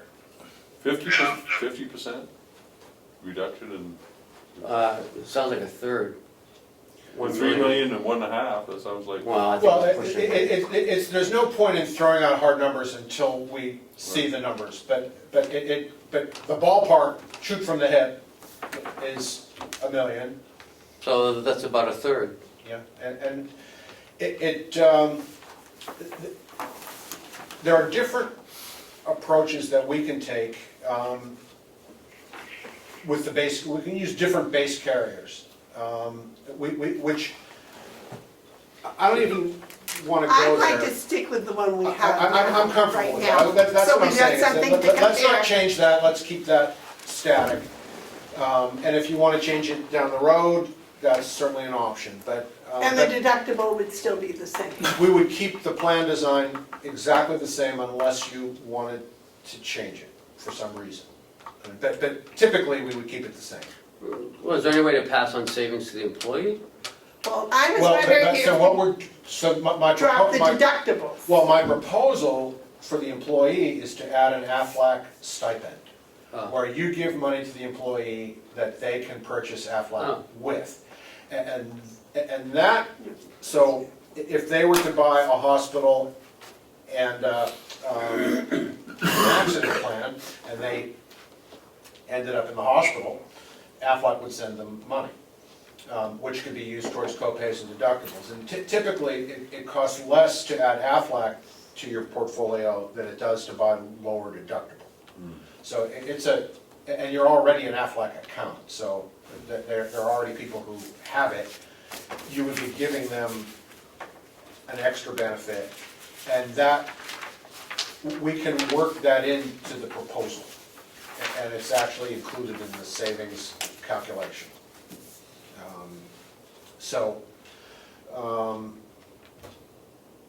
That's how we approach it, to try to make it better for the employees, which, Now, let's go back to the employee. Is it gonna be your employee or our employee? oh, Here. So it's your employee. well, This is not leasing. This is not leasing employees. This is just using a 1954 tax law no, he's that talking you're about. currently using, believe it or not, to your advantage, not the insurance companies. Right, I think what Okay, so Ken was what, referring to the employee that was going to help Okay. with problems. when I discussed this with Mark Grang at the Sun, who uses us, with 29 employees, and his statement to me was, oh my God, this is, it's gonna be complicated, you really need somebody to help the employees, and I agreed with that understanding. And so we can build that in to our proposal. There's a lot of savings here. And the cost of a person to help is not gonna be a major expense, but it's gonna help.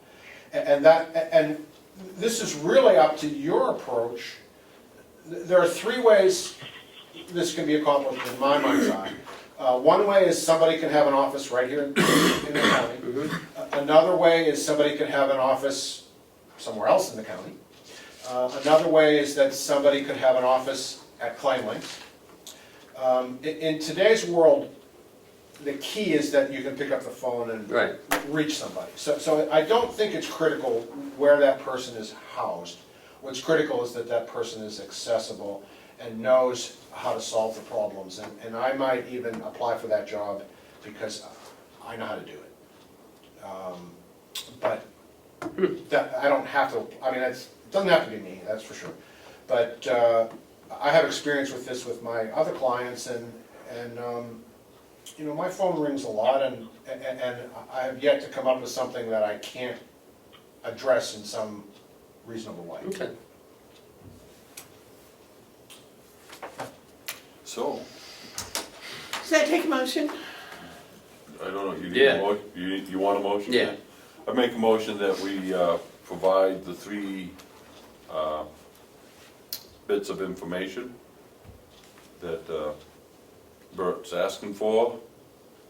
State Without we can- specific names. Without names, edact all names. $2.20. It's the census, copy of the policy. What was the third thing, Bert? Copy of monthly bill today. Your monthly bill. And those three things have to be apples to apples. Yep. Well, they'll work. In other words, the census and the bill have to match. You can work with them to get the specifics, but Yeah, I mean, I it didn't want doesn't to make have a to be all in general. one lump. You could do union A, B, C, and non-union as 4 different Let's see ones. if we get a We want the second. 5 ways. Let's see if we get a second. Whatever it is, but, so we can deal with all that. Let's get a second. Okay, so I have a motion. You don't have a second yet. Mhm. To investigate, right? Do you give them those 3 pieces of documentation? Yes, sir. Go ahead, second. You're seconding me? No, he wants a second, you seconded. Well, yes, I will, but Yeah, I go thought, ahead. you had your hand up, so I thought you No, wanted not to. seconding, go ahead. Okay, so I will second that. So all in favor of giving him those 3 pieces of information, in return, he will give us some sort of a proposal for 4, No, not a proposal. We're not at that point. Well, I think that's We're what, not at that point. We wanna have you take a look at it. We don't want a proposal, and the reason, Bert, is we can't just do single source bidding.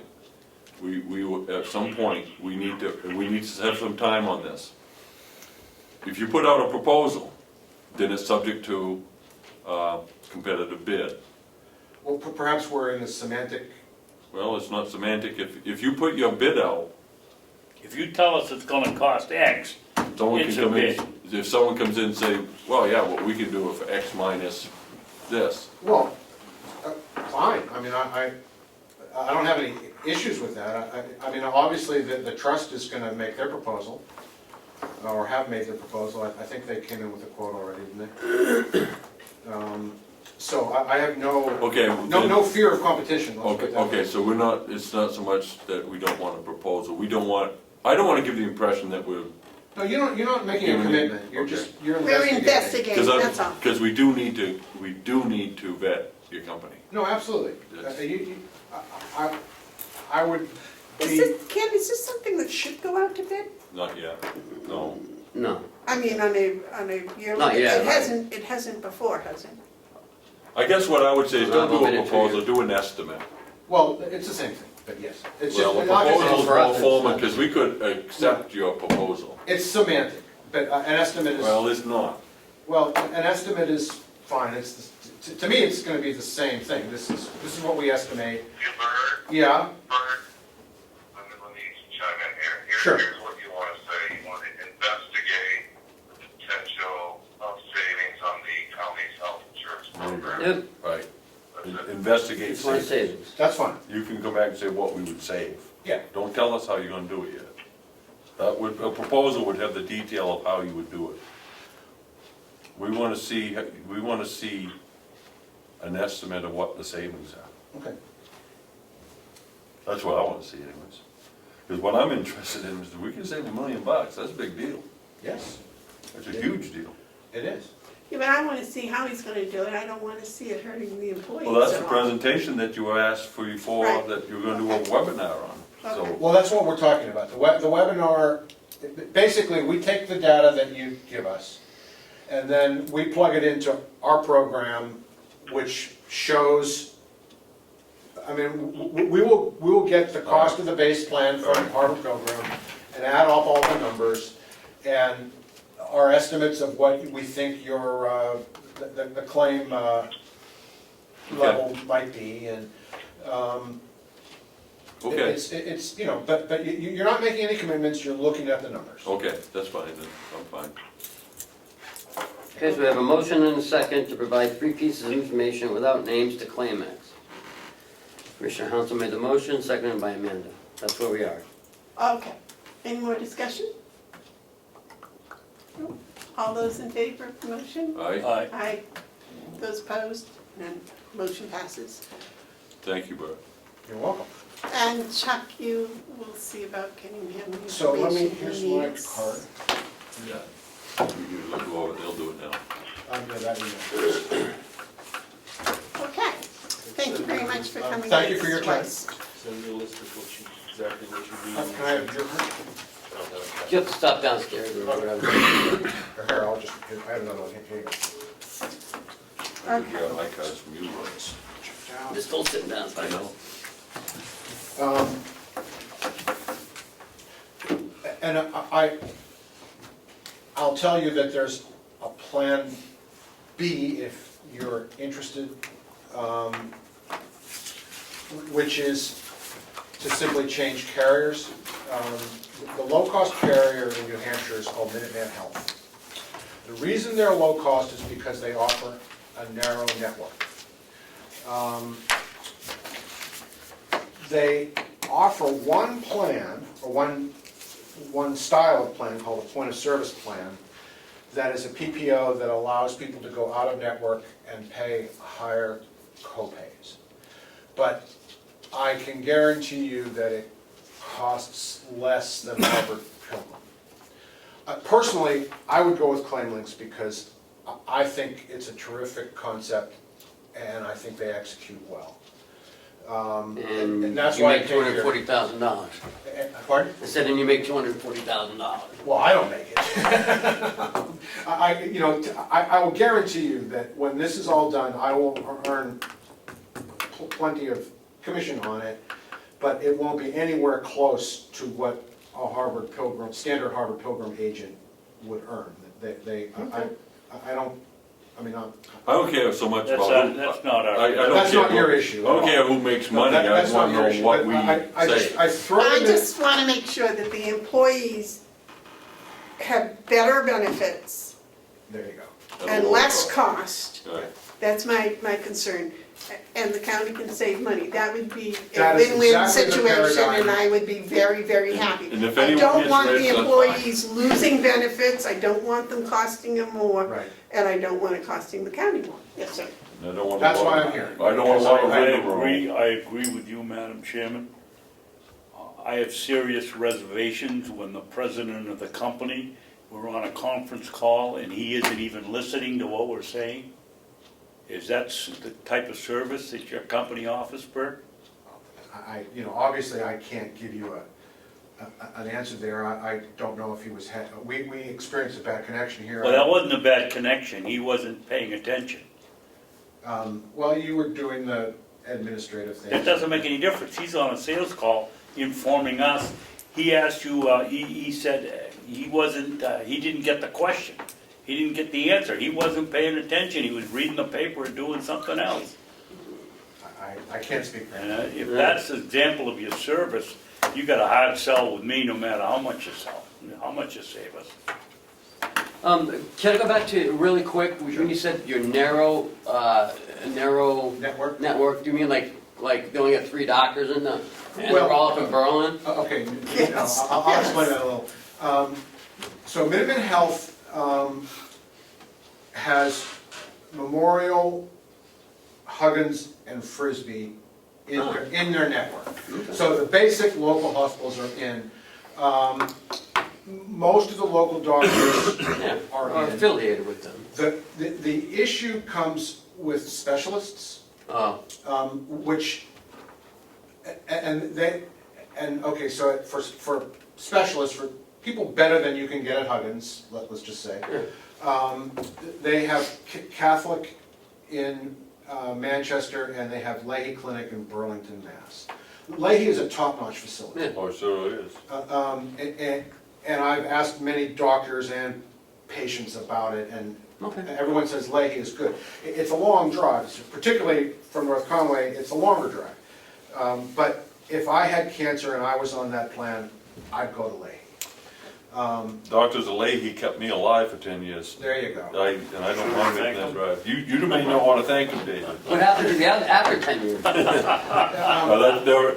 They are a fine But facility. there's no doubt, Amanda, that if you went with that plan, that their network is not as broad as the Harvard Pilgrim. The Harvard Pilgrim Group Network is a good network. It'll let you go to Massachusetts, I believe. How about Maine, because we have some Maine people who Medical. live in Maine. Well, Memorial's the main Medicals. health, so maybe Maine Medical is also part of it. Yeah, the Harvard Pilgrim Network is Okay. all 3 states. Oh, I'm talking a minute, I mean, it's what you have today, so it's not, if it's a problem today, it would be a problem going forward. Okay. That wouldn't change. Yes, sir. there's a lot of people that I know who go to Maine Medical. Yeah. Memorial is part of Maine Health, which is part of Maine Medical. Does that mean, Minuteman does not cover does not cover Maine Med. but they cover one of their hospitals? Yes, they Memorial? do. That's all. Believe all. me, every time I talk to somebody who's in the management there, I beg and plead, Maine Med, but so far that hasn't happened. But I'm an individual health insurance agent. I write a lot of individual people as well as some businesses. And most of my individual clients choose Minuteman because it's the low cost. And I have one, oh my goodness, this is amazing to me. I have a client with multiple sclerosis who has a prescription that's $5,000 a month. Jeez. And she has a benefit under her Minuteman health plan. There's only one plan in the book that offers this, and I only sort of discovered it through the back door sideways, because nobody told me this, but her cost for that drug is $50 a month. Whoa. That's great. So that's like amazing. Now, I have another client on a different plan where that is not the benefit according to the plan, but the company that makes his drug, same cost, same disease, the company that makes his drug literally pays his out-of-pocket max. So it's I think it's like a $5,500 out-of-pocket max. The drug company just says to the insurance company, here you go, it's $5,500. And then everything above that, the insurance company pays 100%. Wow. A lot of drug companies will do that if it's a Yeah, long-term. there are, and that's one of the things that ClaimLinks kind of keeps in touch with is, I know that Eliquis, a year ago, Eliquis was one of those drugs. This year, I don't think it is, that the insurance companies got hip to their situation and they took it off the formulary and said, we're not covering this anymore. But, so each drug is, these things change all the time, but that is one of the things that we do. And I'm able, it's amazing, I've learned from Tom how to do this for people. I have people call me up and say, oh, well, I have this drug, it's costing me this much. And there's a website called goodrx.com that they advertise it on TV.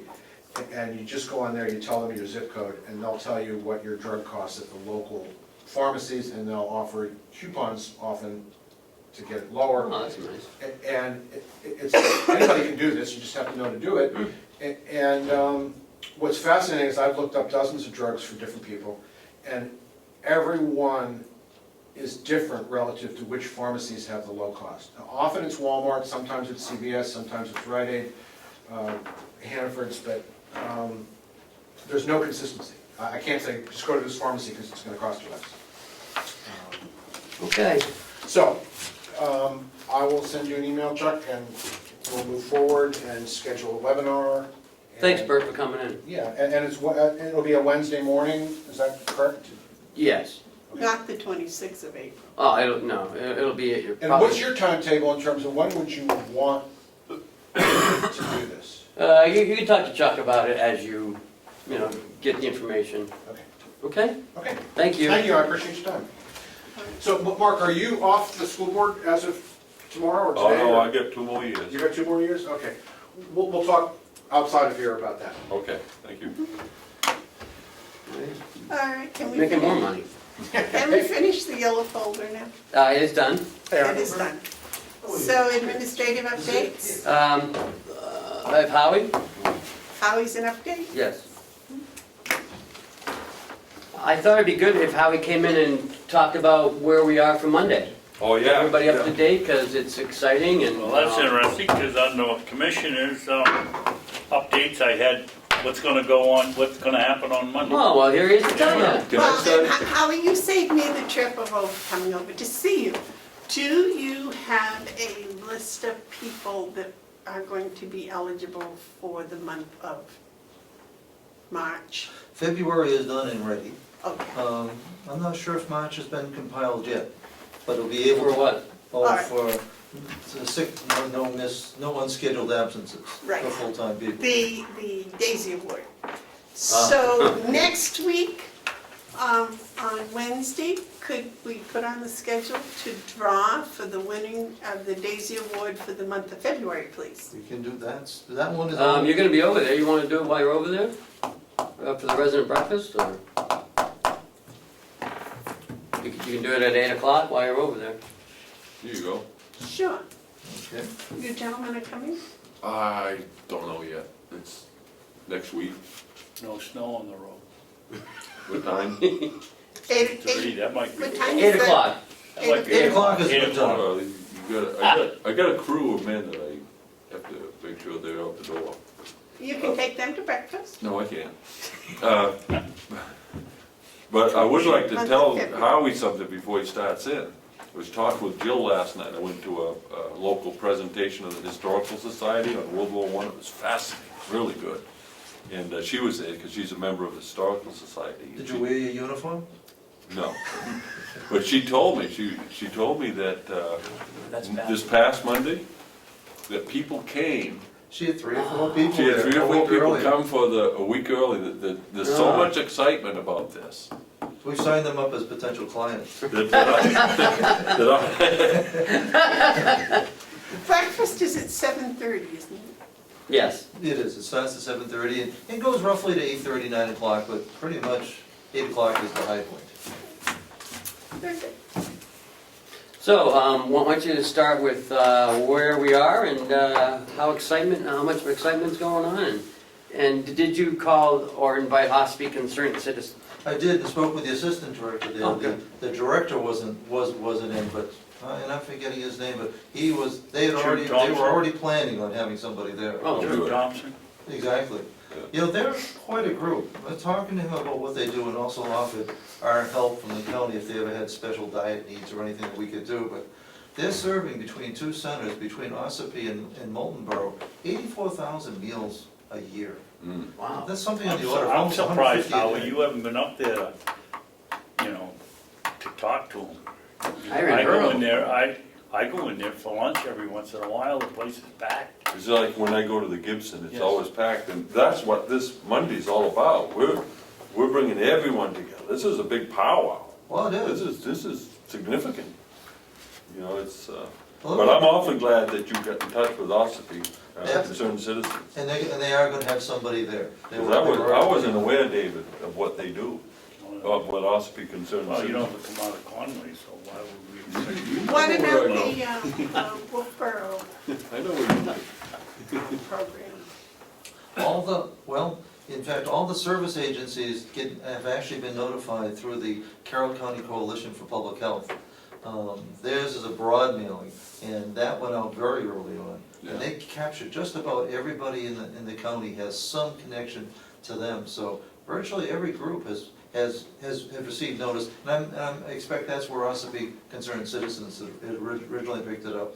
But I appreciated the reminder because it was a prompt to initiate a personal contact. That's even better.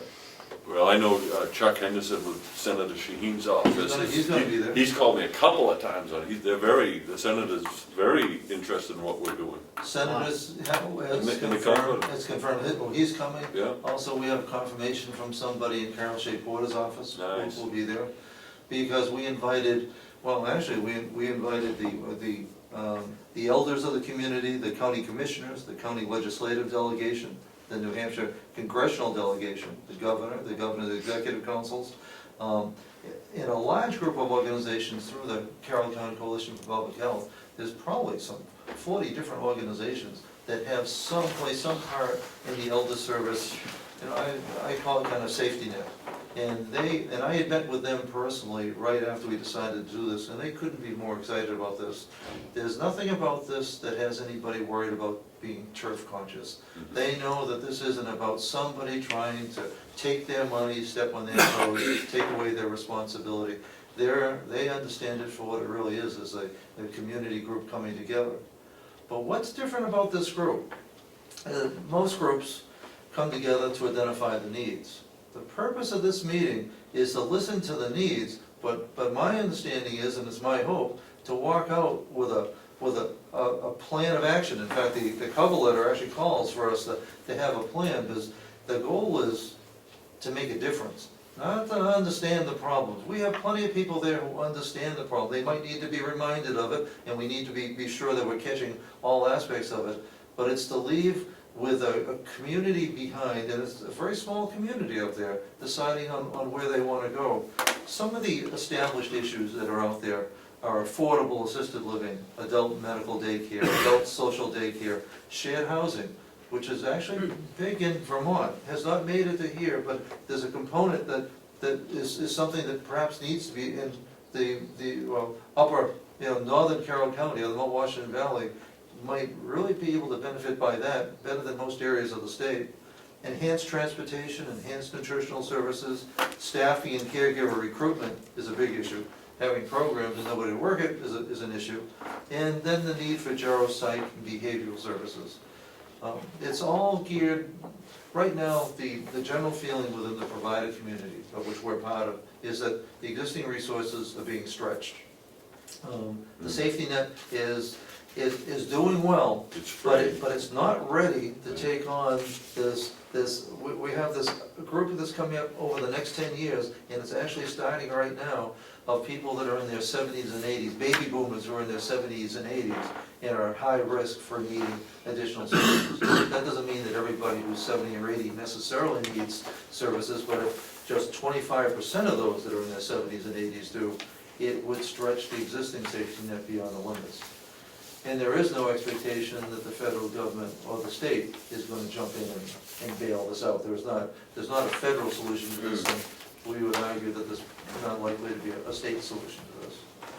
No, I think it's exciting. We're preparing for what we know is coming, and we're doing it in an appropriate, caring manner. I'm very optimistic that good things will come from this. Everybody I talk to is so surprised and pleased at there being county involvement. That's something they haven't seen, and they're looking forward to it. And quite literally, if we're looking at a coalition between the public, the county, the private, Gibson Center, and all these other different organizations, including Memorial Hospital, major things can happen. Because everything about this is to be a coalition, not for any one group to go off separately.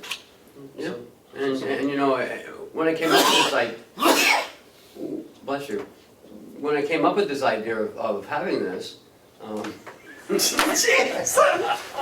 unexpected. It was a true I was waiting for Mark to say that was my idea. No, actually, Just dumbfounded. there's no pride of authorship on this. This has got to this point because of the hard work of Howie Chandler, George Cleveland, and Jill Reynolds. Yep. I thought I thought it would be something to help facilitate. This isn't anything I've done. This is something that they're doing, and I'm excited to become a part of what they're doing. And I think it's going to be a huge springboard. I think it could be.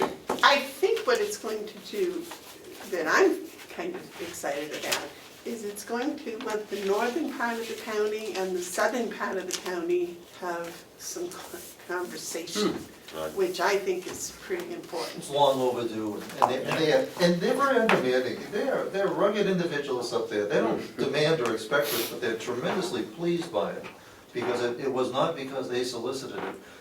They're seen as a legitimate outreach from the county to them. I have lunch with them, and I know you do go with the Ossipee. You sit around those people. They're not the ones who are looking for something. They're not. I don't know if it's a generational thing or what it is, but they want to be able to live a life of comfort and ease. But if they don't complain about it. They don't make demands, but their needs are real. And I won't say they've been neglected, but it's the squeaky wheel gets the grease. And this wheel doesn't squeak, but it needs some grease. When I go into the Gibson Center, I don't, Okay, thanks. what strikes me is the age of these people and the fact that they're enjoying the socialization that they get out of it. Well, same thing in Ossipee, basic, yeah, it's a cheap meal and they can get it, good, they don't have to cook it at home and throw out the waste. But the socialization is a big factor. I'll tell you, I had a good time when I went up there with you and Howie. Oh, it's Well, fun. I've worked with the community center down in Wakefield, and they have senior meals 3 days a week, and senior activities, and a lot of it is that socialization. It's to come out and find out what's going on in other people's I bet it's lives. 80% is the socialization. Yep. And one of the things that we have to fight, or be aware of, is that isolation is the one thing, the primary thing that causes people to succumb to addiction. I'm not saying it's a source of addiction, but it's isolation Lack of and community. a lack of Nothing community. else to do. And I'm not saying there's an opioid problem with seniors, but there's an isolation problem with seniors. There's a tremendous, Especially within seniors living alone, that isolation contributes to a depression rate that's twice the Right. average, and a quiet but significant alcoholism rate. And that's hidden and quiet, because you don't see it. People aren't out driving home from the bars, they're not getting into accidents. But it's a not quite epidemic, but it's a serious problem in rural areas, and that is us. I think it's also important to say that it isn't the case that we're not doing good things. For example, I know that the county Community police centers and are the doing sheriff's a lot of department work. have those morning calls You know? to check on seniors. And those aren't just quick calls to saying, hey, you awake, okay, goodbye. These are, how are you doing? Is everything going okay with you? Develop a And they take a relationship. few minutes to let the person tell them a little about the day. That's a service. And a lot of the Meals on Wheels people that deliver the meals, they go into the home, they set it on the table, they have a 3-minute, 5-minute chit chat with somebody, they make Yeah. sure the person's okay. And these are, for the most cases, volunteers that might get paid a little for mileage. So, I think the community as a whole is doing a lot separately, but coming together and sharing what everybody's doing, I think is going to be very valuable. And there are some holes. The safety net is there, but one of the biggest things that's already been articulated is affordable assisted living doesn't exist Right. in Mount Washington Valley. In fact, it's very limited in the southern part of the county too. And that's where there's a need, not to take away from the ability for people to choose to live in their own homes, but that doesn't always become the best option. That isolation can be a problem. And we're not gonna expand the nursing home. The state is not gonna expand nursing home care. So there has to be something between home and nursing home. Assisted living is typically what's identified as being needed. And we're already set up to put in an assisted living. There's some hurdles involved in that, but I think those are hurdles that are gonna be well worth tackling. Right now, there's some federal regulations that would keep us from adding assisted living on the same campus. We think those are gonna disappear. There's no problem interestingly, with building assisted living off campus. Very obscure federal regulation. So that's the What type is of thing we'll considered follow. off That's the type of campus? thing we can attack. Not being on the same property as the nursing home. Right. It could be across the street and it'd be fine, it just can't be on the same campus. It has nothing to do with elders, it was designed in southern states, from pushing a developmentally disabled population from being they want to be in the least restrictive setting, didn't want them artificially pushed into a more restrictive setting. It has nothing at all to do with the elderly population. So we expect that now that there's a new health, director of Health and Human Services at the state and also at the federal level, that we're gonna find either a waiver, either find that requirement eliminated, or we would get a waiver. And that's what we can tell Senator Shaheen and Governor Sununu. I think that, and they can both make that happen. Right. Because there's a no cost element to it, there's no financial, it's strictly. Take that a regulation. regulatory. We got caught in the wrong net. Just say you can have assisted living when you have a nursing home on the Yep. same campus. Even if it's a waiver, just give us the exception, we'll be Yeah. happy with that. That's a no-brainer. Doesn't Grafton, didn't we go through their nursing home? Don't they have some assisted living No, floors or? no, it's in Cheshire and in Merrimack. And Rockingham. Rockingham. What did we, when they added up in Grafton and we went through the building, No, they refurbished it to single rooms, like we have. oh, okay. Then now Grafton is considering assisted living. They were actually looking at getting design proposals for building it across the street. But right now Cheshire, Merrimack, and Rockingham are really concerned about this regulation. I think that's effective 2019, because the places that have it, we certainly would hope would be grandfathered. But we also wanted to open the door to, and I met last week with Matt Legos from Merrimack, because I'm doing some due diligence for how's it working with the other counties. And they actually make money. They don't, I mean, we're talking not tens of thousands of dollars, not thousands of dollars, but hundreds of dollars. Their assisted living carries itself, which is not really a bad day, because it's 50% Medicaid reimbursed. Because assisted living is easy. Affordable assisted living, which is where our mission would be, is much more of a challenge. The county homes that have it are able to do it, so that we have a good business model to work from.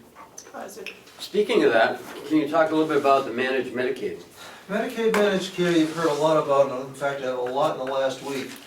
When the House failed to act on House Bill 1 and House Bill 2, tied to House Bill 2 was a change that would delay implementation of Phase 2 of Medicaid managed care until July of 2019. This would be a good thing for the county nursing homes. It would be a good thing for all the nursing homes, because nobody really knows what Medicaid managed care for nursing homes looks like. It's been talked about for the last 3 years. It was introduced by the previous governor, the previous Commissioner of Health and Human Services, Nick Tunkus, did a good job with Phase 1, but Phase 2 would involve bringing in private companies to do what the state presently does in terms of essentially giving out money. No more money is going to be added to the system, and these private companies would of course be making their money, call it 20%. Well, where does that money come from? It's either in reduction of quantity or quality. There is no money to be wrung out of the long-term care system in New Hampshire. I mean, we're already squeezed and have been. Now, the other part of Medicaid managed care for community-based and hospital, perhaps that made sense. I can't speak to that, but in the long-term care community, we want to defer it at all costs, with the idea not of even implementing it in July of 2019, but hopefully coming up with some other solution before then, to get time to do it right. Now, to that end, you're going to be hearing about essentially two different options. One option is, well, keep it the way it is. Let the state continue to do it. And not many people are talking about that, because they feel that the decision's been cast, the Department of Health and Human Services wants to wash their hands of it. That one we should still keep out there. The second one is both more scary and intriguing all at the same time. And that is, the three of you are very well aware of the bill that you get from BEAS. Mhm. Well, there is a school of thought that is championed by George McGlarus at Stratford, that if the counties are gonna be paying the bill, the counties should control where it's spent. Bingo. Well, and that's, I like that. well, and it is intriguing now, but you wanna think back, this is essentially reminiscent of when counties, including Carroll County, had a human services department, not HR, human services. Whether or not going from the state to having 10 different or regional, or perhaps it wouldn't take, perhaps we would join together with COAS in Grafton. It isn't necessarily each county having their own, Right. but having it be county directed under the terms that each county would then decide. There's something to be said for that, but right now there are so many unknowns. But it is something you're gonna be hearing more about, and it could prove to be very attractive. Well, philosophically, if I might. Philosophically, I like, if we're paying, we should control. That's, we get the bill, we pay it because we're told we have to, but there still remains, we send a letter out, we haven't heard anything. They're not gonna say anything to us, because they don't have to. And we're sending the money because we have to, and it's $500,000 a month. almost. I kinda like to think that maybe we should have our hands on how that's. Well, now, works. it's being seriously explored by the New Hampshire Association of Counties. And at some point, you know, it's not, it is reasonable to expect that if that's something that you really endorse and wanna support, they're actually gonna be asking for money to make that, to do the due diligence, to bring in the people that it would take to actually design and evaluate that. Now, is that worth an investment on the part of the county of, How I much? can say $10,000? $10,000. Yeah, that's short, let me It say might something be. like that, if it gets $500,000 a month, And the state will match it. So it'll be 200,000. Now, my question is, as it stands now, the state engages companies that are utilized by the members of the counties for a fee for the whole state. If we break up into separate counties, would each county then have to make contracts with these individual entities, or would this be something the state would? We would be the company. Instead of instead of, right No, now, it's I mean, like, for example, on the BES bill, we have to pay, part of that goes to pay VNA. correct. The state pays, but the state has the contract with VNA to do the work.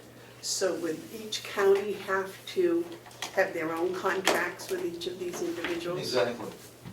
And it sounds more intimidating than it is, but it does mean expanding, but there's also reimbursement for that. And that's the part that we'd want to be really sure at, that we want to be sure that having control, that we don't lose money in the process. Because it's gonna But- cost money to operate and manage this. There is, and typically, essentially, there's essentially a management fee, and all that would need to be laid out, and then we'd have to decide, you know, if there were $250,000 a year in management fee, could we set up the Human Services Department, you know, to operate efficiently within that, is that favorable to the county or not? It Now, could well be. Do you know why they did away with the Human Services Department? You were here when they did that, right? You were in the legislature. That was part of the deal with the devil. At That one was time. the 03. Yeah, at one time, the county was responsible for both youth services and elder services. And then a deal was made with the state. The state said, we'll take youth services if you take elder services, BEAS, Bureau of Elderly and Adult Services. And- One thing there, Howard, that to the delegation's credit, we were presented with figures that showed how fast the youth costs were escalating. So when it was presented as revenue neutral, it looked like the adult portion of it was gonna be a better deal than, you know, if we had a youth arrested, we had to take them to Berlin, and we had to take them down to Manchester in the middle of the night and house them, and the costs were going through the roof. Well, I think it was a good deal with a 10-year perspective. And Yes. that's what it's been. But now we see now that we see the graying of America, Yep. it's, you know, and it was the right thing to do, and clearly it simplified county government quite a bit. The state took on the burden. State now wants to get out of that burden, and it might be it might be an opportunity for the county. But there's still a lot of exploration to do, and there might be at some point, the New Hampshire Association of Counties is gonna be looking for a county position on this. well, I'm sorry, David. No, go ahead. First steps first. I like taking this first step from the position that we're spending $6 million a year. I'd like to have us control where that $6 million goes more than we do now, because the only control we have is make sure that that's paid before they tell us they're gonna fine us. You know, we're spending $6 million, and I'd like to find out whether or not we can manage that ourselves. Well, the association is planning on getting an actuary company to come in and do models. And that's what the 10,000 is for, to do research on that. Yes, sir. Howie or Ken, when they proposed or gave us the proposal George did the other day, are each one of the counties going to have a smaller portion of the three models that they're going to design, or is Cheshire going to have one model, Laconia going to have another, Belknap another? I think they were looking at what model works best for all counties. Yeah, but George said they were gonna test that for a year or two, I forget what the time was. A And year, because a the year, governor only okay. gave us a year. So how are they gonna test it? I don't know. The situation is different in Cheshire County or Hillsborough than in here. They don't put a small segment of each one of those models in each one of the counties. Well, it has been discussed, in fact, I'll be meeting tomorrow with the other nursing home administrators. At one time, Merrimack really wanted to go out and do a demonstration project, to get essentially an exception for them to do it.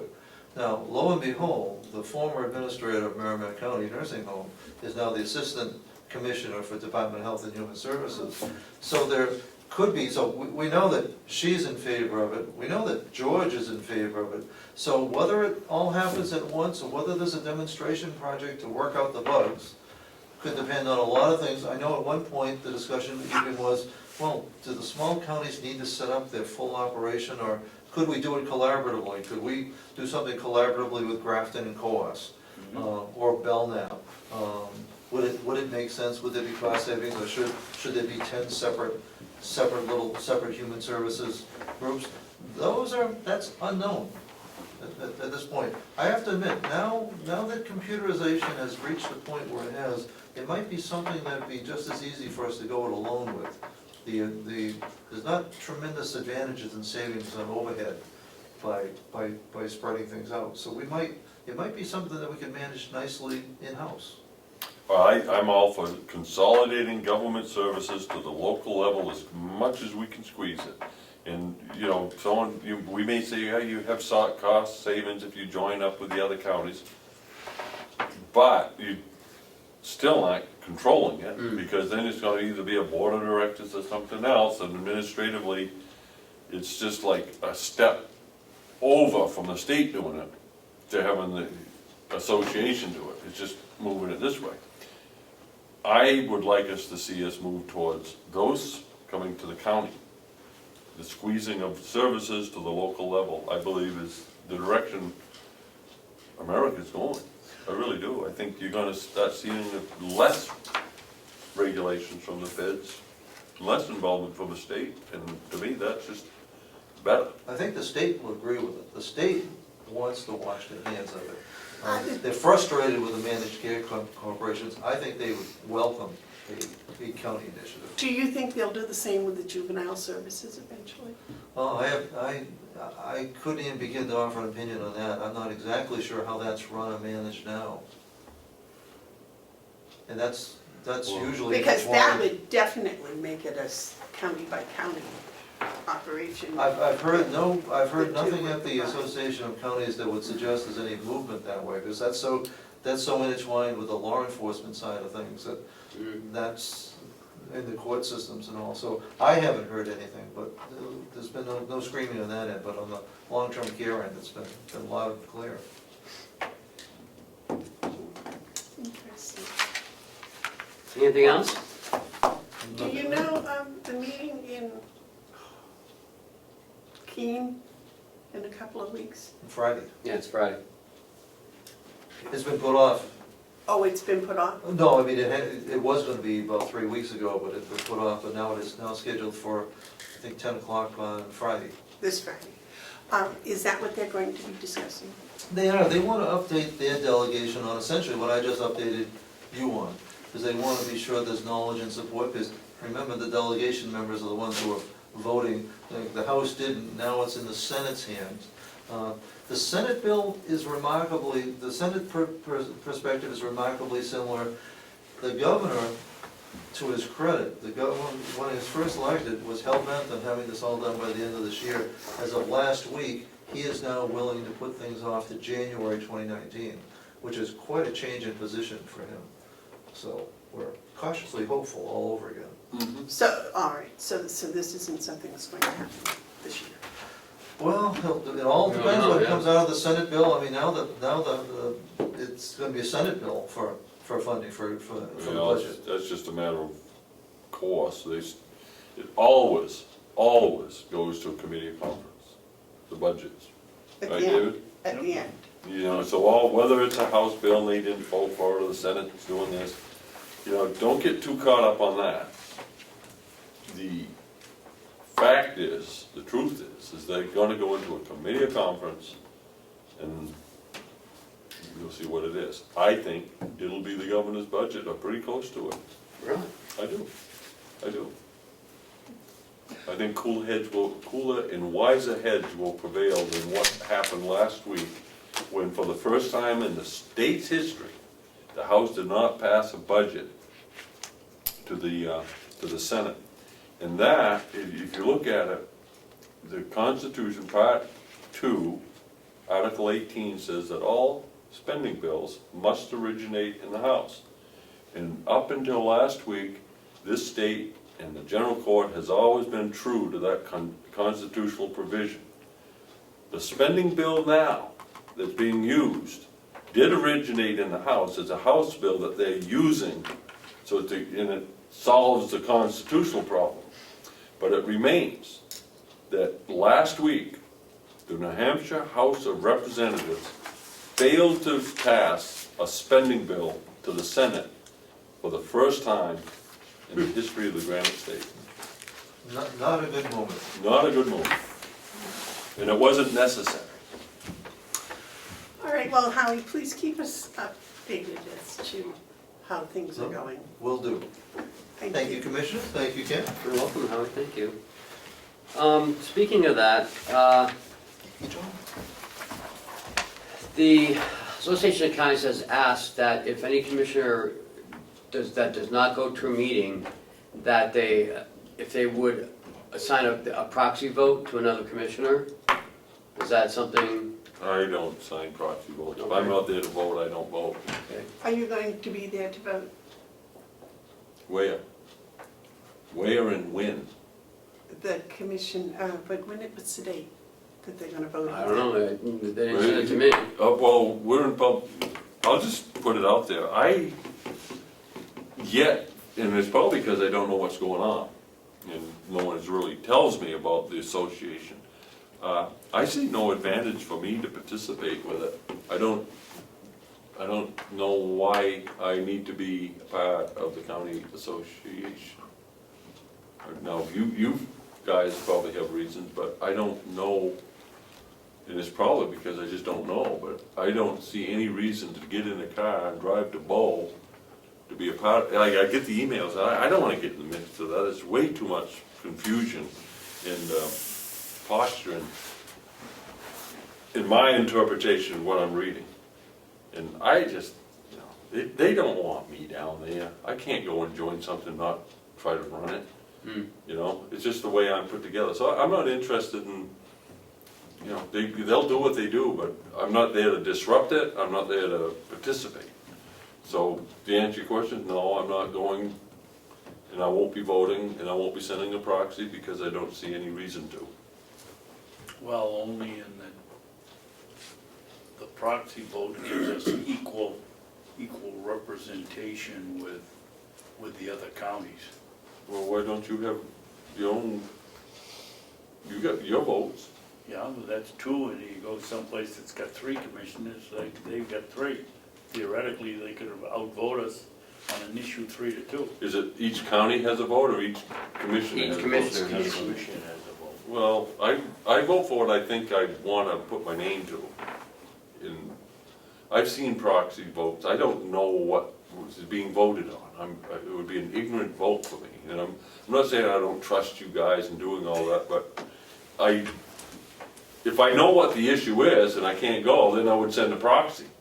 But I don't even know what's being talked about. But with modern technology the way it is, you get texts, right, and Yeah. emails and stuff. So there's always time to at least email you something before a vote. I guess. I don't know if you I have just- much time to study it, that's, I don't know what they do. I don't know what the county association does. I don't know what the mission is, I don't know what they're doing. I don't know why I need to be a part of it, because I don't know what they're doing. well, So it's ignorance on my side. I would choose to go because I have found that when I was a teacher, when I went to teacher conventions where there were other teachers, other math teachers, I could learn a lot from what they were doing and share what I was doing, and it was just a community communication. Well, And I assume in the one meeting I went to with the commissioners, it's very similar to that. but can't you come back and report to us what you learned? Or what you know? My interpretation of it. That's fine, it's better than no interpretation, and I'm not gonna go. I mean, I'm not, I just don't see the upside in Okay. it. We have a phone system update. The phones installed, we're having a meeting on Friday.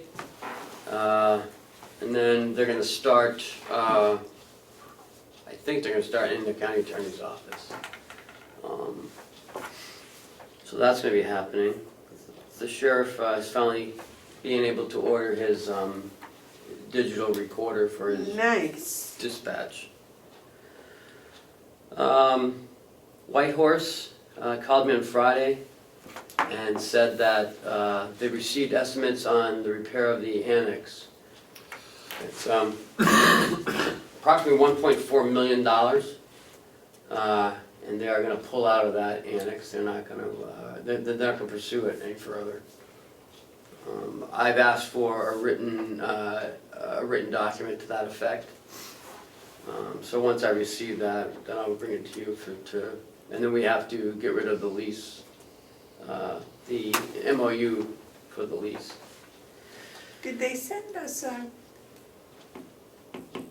a Yes. separate issue, did they send us their report, yeah. report?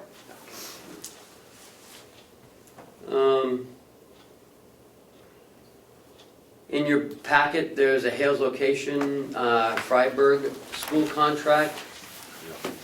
You guys might want to read it. It does have last year's dates in it, so we need to, We gotta change that. right, and you need to review it, make sure everyone's on board with this. Now, this came from Freiburg. Yep. Should they sign this before we do? Then that's what we're gonna do.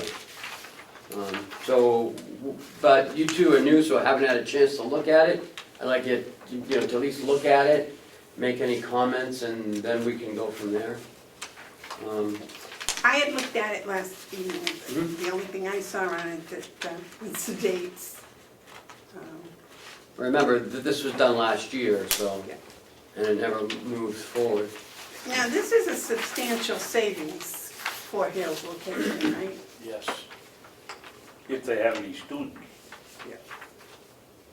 They have two that are going to Conway School, High School, Kennet High School now. Part-time. But By I'm not- 2018. But I'm not they're sure gonna that, graduate. I think, what I did, I spent some time with this, and the only, and I like it, I have no problem with it, I'm all for school choice. And, you know, if the people of Hales choose to go to Freiburg Academy, which is an excellent school, then that's their choice, and I would not oppose that. In fact, I'm supportive of it, if they feel they're getting a better service for their students at a better price, then I'm all for that. The question that I do have, however, is if a parent that lived in Hales exercised their school choice, and they wanted to send their student to Kennet High School, which is almost twice as much money, but if they wanted to do that, would they be able to, with Hales contributing their limit, and the parent be responsible for the other half? In other words, if some parent says, you know, I live right next door to Kennet. I'd like to send my kid there, I know there's only 17,000 from Hales to pay for that, but I'll pay in another 17. You know, I don't know if that would ever happen, you know, that's a lot of money. But it's not unlike someone choosing to send their kids to a private school. They,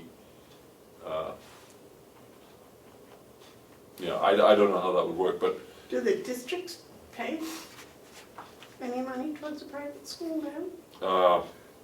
that's what that Croydon case is about, that's working the way through the court system right now. I don't know if you've been following that. Is it in the Supreme Court now? I think it might be, and I know Commissioner Edelblue has expressed his support of the Croydon School District on this, which would be to allow district money to go to a private school. So I don't know if there's precedence or if it's legal. Because I didn't think they did that before. No, they don't. But Frybrook Academy is a private school. But it's an approved private school. So there's some complexity. That's just a question that I had if someone wanted to do that. But it's a fair question. But I don't know if this provides for that. Maybe we could ask. Except that the school board made it clear that we had to give them 3 years' notice that the students wouldn't be coming there. It would seem Which like they've it done. was That was done. I know, but Yeah. it seems like it would be a two-way street if they turn around and say, okay, we'll accept this student. We don't care where the money comes from, but we'll accept this student. Yeah, I don't know. Maybe, yeah. There's a lot But of. on the other hand, if I lived a quarter of a mile from Kennett High School, I did. and I wanted to send my kid there and couldn't, I think, and I paid taxes and well, they'd be in the. You wouldn't be living next to Kenneth if you Yeah, paid that's taxes. right. I like this because it's school choice, and I believe that's should be more fundamental than it is.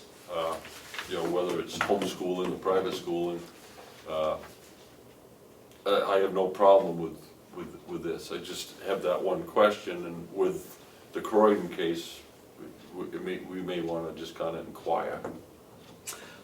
Isn't that going to open a whole lot of issues? Because people that homeschool don't get any money.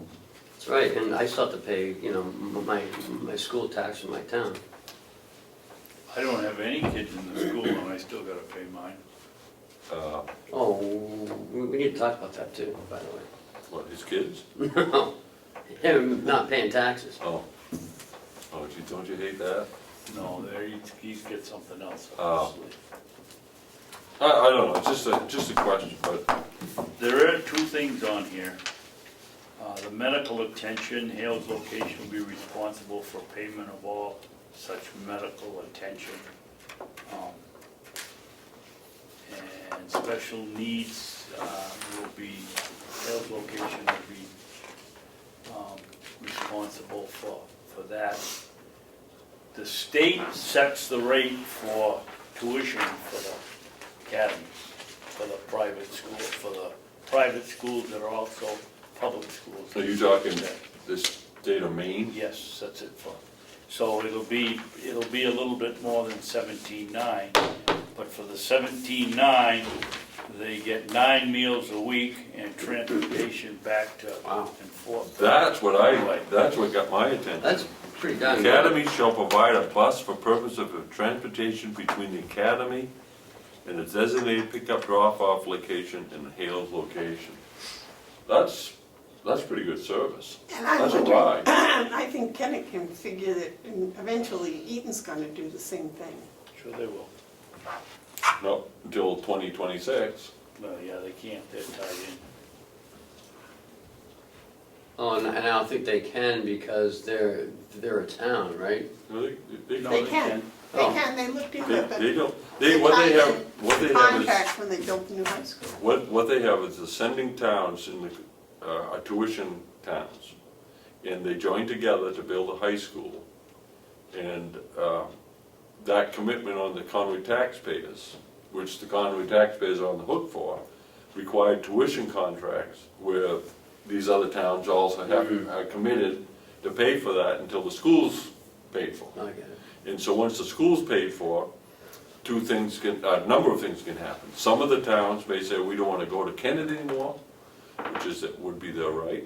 in Conway could say, we don't want any more tuition students. We're going to downsize, and there's people in Conway who think that. We don't want Bartlett, we don't want Jackson, we don't want anyone else sending their school kids here. Well, it may be The problem with that is overcrowded, where are they gonna send them? Jackson sends their kids to Kennet at a huge cost per student. And they looked everywhere, including Freiburg, including Gorham, on what they could do. Bartlett and Jackson at one time talked about building another school. Every model that they took, and they took every chance, every look, all the communities that send their kids to Kennet are doing so, that even though it's expensive, it's the best that they can do financially. Is it Wakefield that sends their kids to Rochester? Yes. They send their Yes. kids to Rochester, they're sending some to Kennet, to Kennet. Kingswood. Oh, Kingswood. Only. And Middleton is sending their students to Kingswood. Kingswood, yeah. Okay. So I would say in about 8 years, there's gonna be a huge change. Well, if the Croydon case rules in favor of Croydon, it won't be 8 years, it'll be about 2 or 3 before everybody will be looking around where they can send their kids if they're not at If home. if they take their kids and go someplace else, they still have to make their share of the bond payment. So they could send their kids to some other school, but they cannot get away from their obligations to make a share of the bond payment. Oh, thank God that happens to be the town issues, not Talk the about it later. counties. Yeah. I have also in your packets, a grant review. Carroll County grant application and approval process. I sent out a letter to Chairman Mulconky in reference to what the board voted on last week or discussed Yeah, but last I- week. I don't like this. What?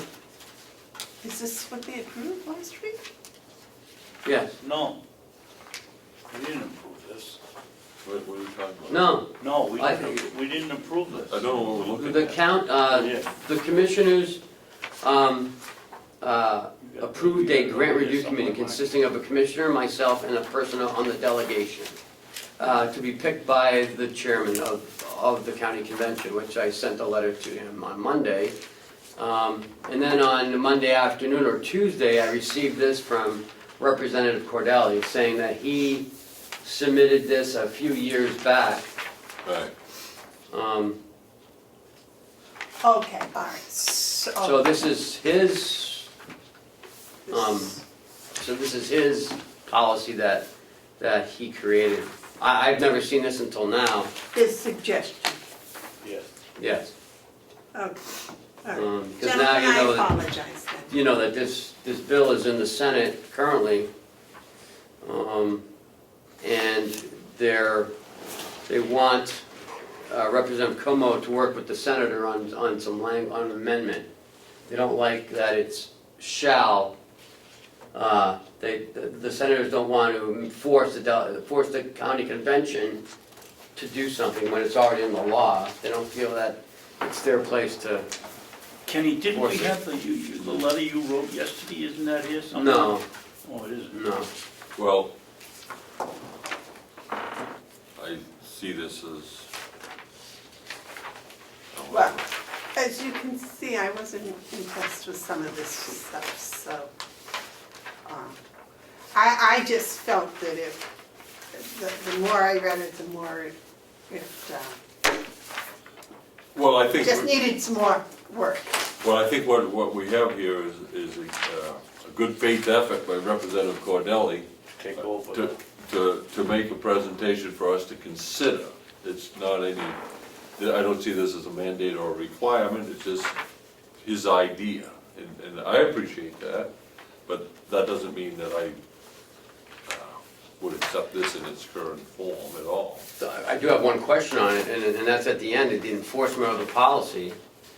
Violation of any part or parts of the approval of grant application acceptance policy will be grounds for disciplinary action. Well, you know, that's a little heavy. Well, but- who's doing the disciplinary action? Well, like I said, this is a draft from someone who wants to help, and, you know, this, you know. Yeah.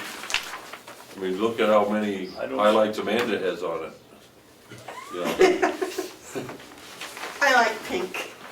I don't think it's any attempt to help. It's another attempt for the delegation to take over our responsibility.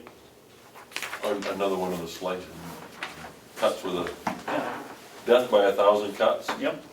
But remember, in the RSA, it states that they may have a Right. policy. So, I just wanted you to look at it and to say that, they have been looking at it at some point a few years back, but that's as far as I knew it went.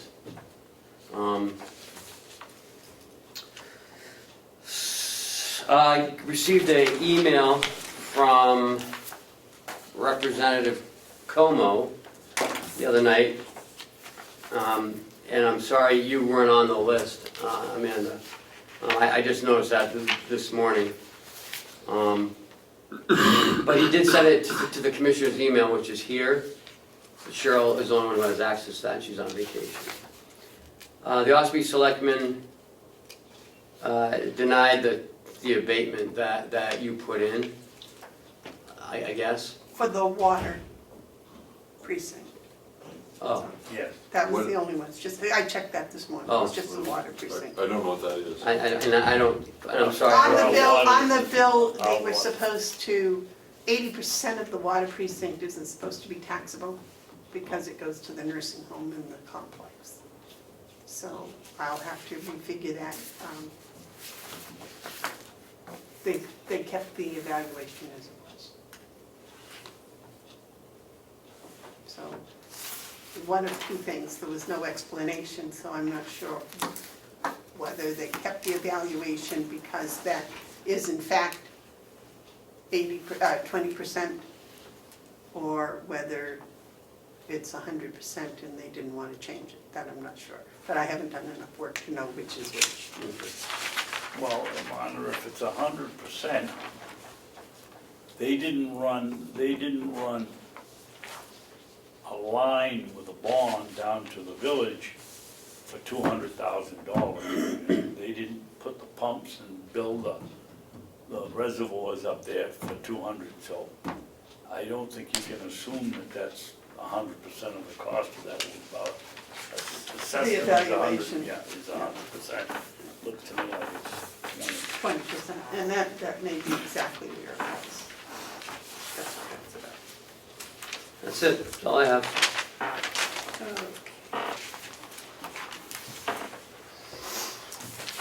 Okay, commissioners' updates. Yes, sir.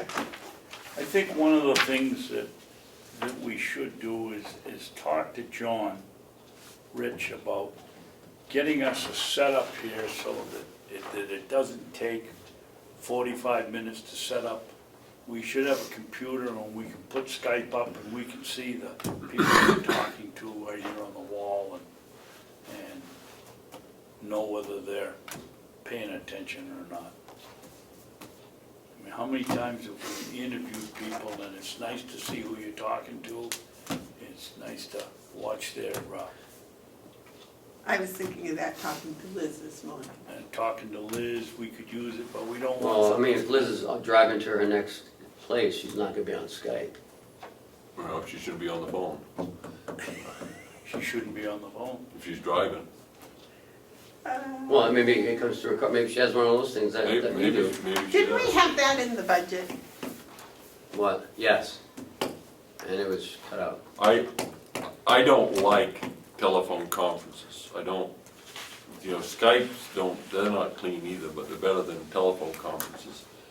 If you really want to and I think this is also a commentary on social media, Facebook and all that.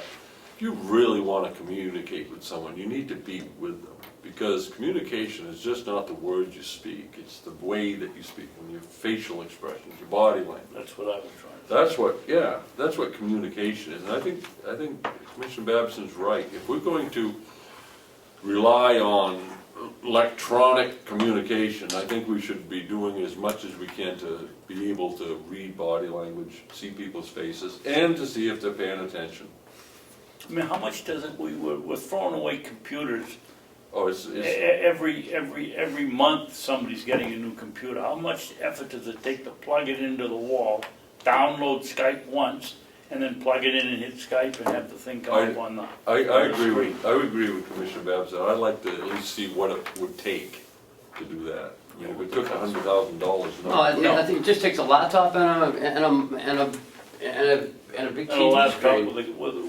well, Yeah, if we're gonna send back our end, we have to have a camera, or if they're coming this way, they have to have a camera. and that's Well, all. I know my Need little a laptop computer. has a camera on it, and I can communicate with Skype with anyone that has a laptop with a camera on it. but if we have someone Skyping, because we did this with a school board member, she was Skyping, and we could see her, but if she wanted to see one of us talking, You have to turn the person had to turn the, Yeah. and it's kind of like, that's not really No. the best way to do it, but it's better than conferences, because I was a little put out with I didn't the think you fact that cared. the guy that was, The owner of the company. and it's like, that's not really the best foot forward. I kinda got that. I was like, yeah, well, you know. He If you didn't, do, you'll- we had to repeat the question because he wasn't listening. Right, right. He didn't impress me as being, I mean, here's a guy Caring that's about working us. for him on a commission, trying to make a sales call, It's a trying to big impress us, and the guy that's supposed to be running the company and listening isn't even listening. I thought Barrett Weiss did a good job though. I think he represented that gentleman very well, but I don't think that gentleman represented his company very well. Well, And and that's why I didn't want a proposal from him I yet. think you did a very good job of informing him that we were going to vet the company and vet it well. Yeah. I think that was very positive. Can we ask Did you John get more to stuff? come in or something? Oh, I have more stuff. Well, let's find out what we can do with John. Oh. Can we invite him in, or you want he to just tell down him here what all we the want? time. Yeah, well, I'll just ask him. See what it takes. If it's something easy, just do it. If it requires a big capital outlay, then come see us. Any other commissioner updates? Yes, ma'am. Yes, sir. I've been looking at, thinking about some of the capital improvements that we have planned for here. First one, the HVAC in the dispatch room. I believe we have $30,000 allocated for that. I would like to have us consider, instead of putting a piece of equipment in there for 30, is to look at what we can do to improve the whole situation. That piece of equipment will achieve that part of the need, that is maintaining the proper air quality and temperature. However, it doesn't address a greater need, and that is the heating portion that is incorporated over there. I'd like to have us get someone in here who knows heating systems, a mechanical engineer, to maybe take a look at what we can do before we go out and spend $30,000 on a piece of equipment that won't satisfy the need. Would you like to wait until the RFQ is done? That way, Are we doing an RFQ for that? yeah. No, we we're sent doing it an up. RFQ for the The energy ESO. management. No, this would be different than energy. would? It would be tied into it, but energy management is not the same as a mechanical engineer, because then you're getting into possibility of ductwork, hydraulic piping. But isn't that what that company does? No, the company, energy management, comes in and says, these are the type of things you can do to manage your cost. I'm talking about the proper heating, ventilating, and air conditioning for the Yeah, but facility. Wouldn't they address that when they were addressing the cost of the heating and ventilation system and the repair work that needs to be done to improve it? And make Well, it more efficient? I would suspect they would say, you could achieve better efficiencies if you were to put in some pumps in hydraulic piping to repipe here. But they wouldn't be able to tell you, you wanna run a 2-inch pipe here, then you wanna reduce to 1.25 inches, the details of it, which would be what you would need before you could, Can I have Bob come in next week and we can talk about it? yeah. Of what, I mean, we're not in a big hurry. No. I just don't wanna spend $30,000, Yep. and then next year come back and say, well, We're gonna take that out and put in something Yeah, else because we yeah. found out it's a better deal. They go hand in hand, but I think Okay. they are two different things. And you know, when you sit here all summer, you two haven't been here yet, but you'll be here this summer. The air conditioner will be running and the heat Heat will will be go on. on. Yeah, you see, Yeah, Makes but no sense. you notice we're all in here with jackets, and I'm sure if we were outdoors, we'd be in t-shirts. I'm only in here because I was given this as a gift by some of my associates, and I think it was a nice thing to do. I would be not in my jacket if you look good. and you know, you people come all dressed up, and I feel like Yeah. I'm hanging out there to dry, so I figure I'd put it on. But we'll have to have a t-shirt day, one day a month, we'll have a t-shirt day for Babson.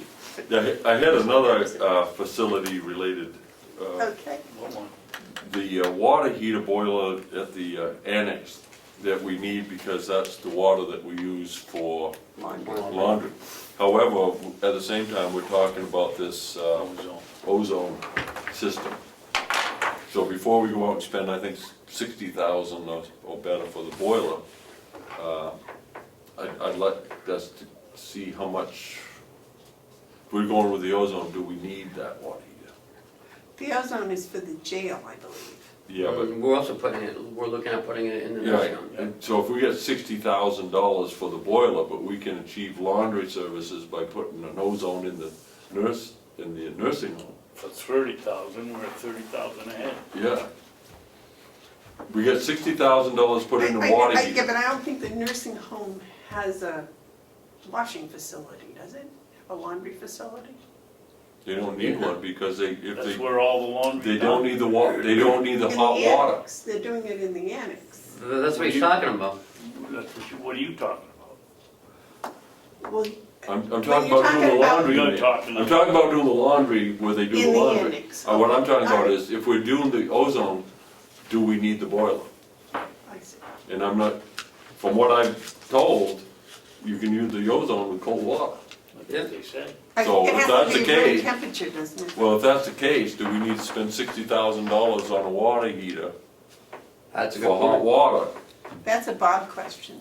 Yeah, Well, that's why he's coming in next week, he can answer that too. yeah, so those are just two facilities things that I'd like to have us address before we go out and spend almost $100,000. And it may be that, yeah, we still have to do it, but I think before we commit, we should look at that. That's all I got, Madam Chairman. Okay.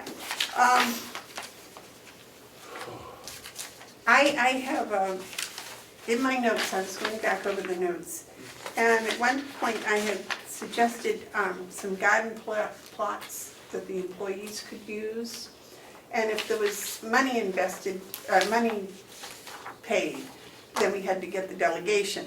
But I can't see in my notes whether we made a decision if we were to offer them free garden plots. It's for any use of the land, it's not, it doesn't matter if it's paid or not. So Any if it's use of the- free, we also need. Any use of the land. Any use. Okay, That's- so I have to go through the delegation of that. Can I Yeah. insert something else?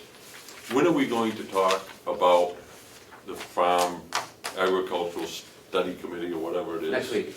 It's on for next week? On Okay, for next week. That's fine. It just reminded me when you were talking about Put it for that. next week. Okay, and the other thing is, was Bob going to get an RFP for the security? The doors, the locks? For what? Last week, you talked about a bid, he was talking about bids. Oh, for Yes. with the, Yes. So he is, okay, he's working on that. Yeah, you got it done, I think. I think you already sent it out. Okay, all right. And then the last thing is the renting land renting land to a solar company to put in a solar field, and we would get a reduced rate for our electricity. We've had 3 different people come in and speak to us, and I think probably we should start working on some sort of an RFP to set that up. I mean, it's going to be a process, it's going to take some time, but if we do what do they call them, purchase plans, especially if it's one of these that's going to rent land. That's going to be income to the county. And also it's going to be a cost savings in the electricity.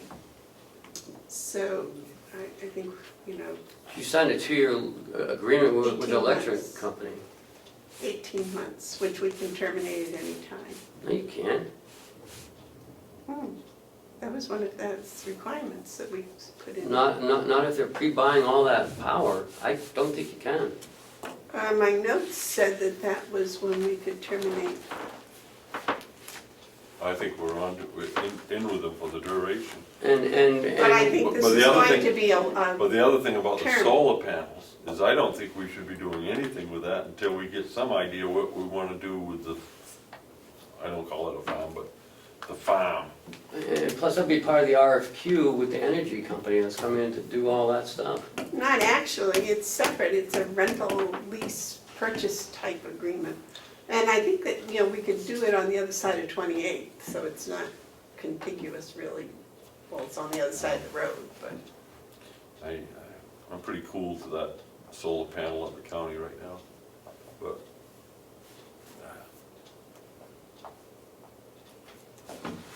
I'll have to read that contract, because I think that lot, I don't think you can get out of that, because that's a lot of electricity that they've already purchased on our behalf. No, I think you're referring to the gas company. No. Referring to the electricity. Could you also pull out the letter we got from the first Revision.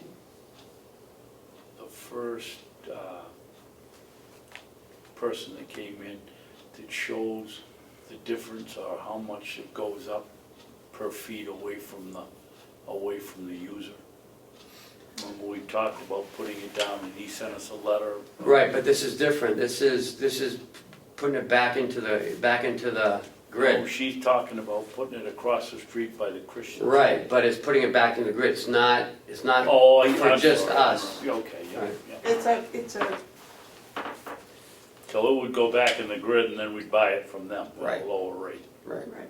And there are several companies that do that. We've investigated 3 different types now, and I just think that if we could come up with something that we agreed on, that we could move forward and get send out an RFP and get some actual figures and see what we're looking at. How much they're gonna pay for rent, how much we're gonna get our electricity for, and what the different companies will offer us in length. I mean, I think there was one that was 10 years, and then the last one was 20 years, was it, or 18 years or I don't know, something? it's just so many numbers. So that they're all different, but if we had a RFP, then we would Well, be able I to do suppose, that. if you want to get an RFP out there, then we get the information, then we have something we can look at, because this And we is, can always reject everything. right, because the issue right now is so confusing to me that unless I have the documents, I won't be able to keep track of it. But when Honeywell was here, he said that was part of the whole energy management. He did? Yeah, because that's what they did over in Interlakes. That Okay. was part of their energy Yeah, but management that plan. was different, that over there, the school bought the solar field. And that's not what we're talking about, because I don't want I just don't feel that we're gonna get the delegation to go along with the county being in the electrical generating business. That's not what this is about. But you guys do what you want. I'm just saying that I doubt the electric contract's gonna let you get out of it. And, but I'll look. And I believe, and when Bob comes next week, we can make a point to ask him that was all part of the energy management Yeah, plan. okay. Can anybody remember And that can why- be altered too. Go ahead, I'm sorry. Can anybody remember why there was no discussion or the discussion ended on putting a few solar panels on the top of this building to see how efficient they are or how well they would work? Why couldn't we fire up the dispatch center with solar panels on the roof here rather than putting in a whole field and finding out we're not satisfied, or finding out. I don't know how much, how much electricity that it uses and how many panels you need. How many panels do you have? 4. And does that supply all your electric needs? Oh, yeah. How big is the panel? Well, actually, they're 4 small panels put together to make one big panel, and then 3 of those.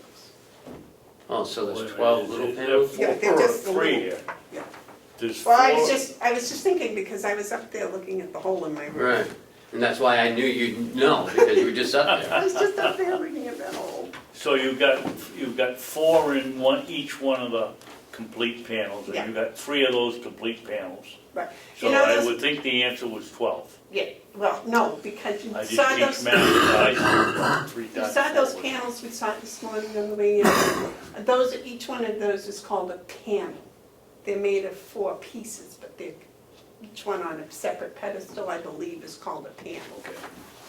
I believe. Well, okay. Do we have to go non-public? Yes. Yes. Okay, do you guys want to start working on some sort of an RFP for that? No. You can.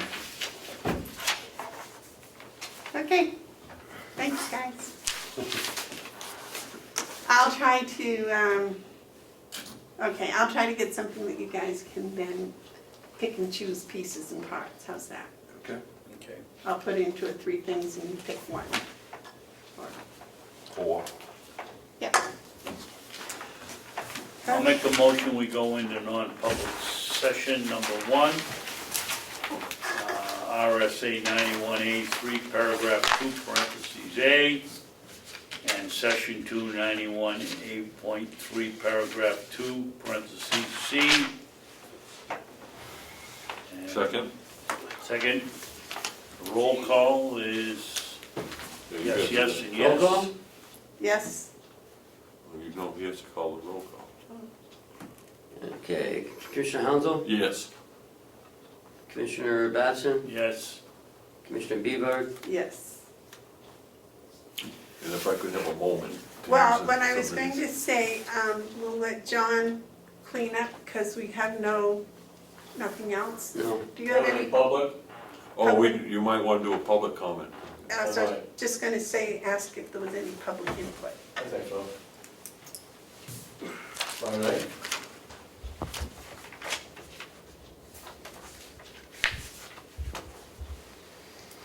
In the past, during the period by which Commissioner Sorensen had a seat, I've made inquiries to the Association of County Commissioners, and I never feel I have ever really gotten any straight answers. Proof of that lies with Commissioner Mark Hounsell for not understanding the concept of the association and its operation. I was just on the website and discovered that when you have events, there's an enrollment form that's excluding the public, but by invitation to county attendees only. Now, I've discovered in this meeting today that you have a voting body. And if it's not technically public and we have elected officials voting, I see a real problem with that. But it is posted, John, so that anybody that wants can come, and the monthly meetings are treated just like this meeting. So the public's invited? I don't know, I don't know what this says, but I know we had this discussion back when we were in Well, court I'm with still Ed. trying to clear this up. Well, Whether or I'm not- telling, you go and listen, I'll tell you. Okay. That when we had this discussion with Ed Comeau over in the court the last time, one of the things we did was we set it up so that the meetings, the monthly meetings were posted. Now, whether it's down at Primex or it's up at Merrimack County, it's somewhere because, well, I read one this week when we went to the meeting. So it must be in Merrimack. But it is posted and the public, if it's posted, the public are invited. I was being led to believe that it was an association of county commissioners, secret societies where it's so difficult to get information. Whoever led you to believe that was probably wrong. Well, Well, it's only through my past inquiries that made me to feel that way, okay? If it's public, I think it should be made known that it's absolutely public without question. Okay, if you could tell me what your inquiries were, maybe we The could nature find some of the answers. association and the business it conducts, okay? And how it serves the public, and whether or not the public really can have oversight over those matters because you are public servants. Well, it was determined, John, way back when they did it, was because 3 commissioners, or in that case, there were 3, were going down to Concord, and 3 are coming from Carroll County, and 3 that it formed a quota of all of them, so you had to have the meeting by law. And another thing that causes me to make inquiry is if you look at the structure of the police, it's changed dramatically since the 1950s and 60s. We had,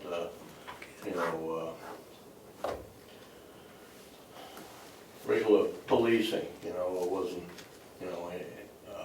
an extravagant thing, you had protectors of the peace.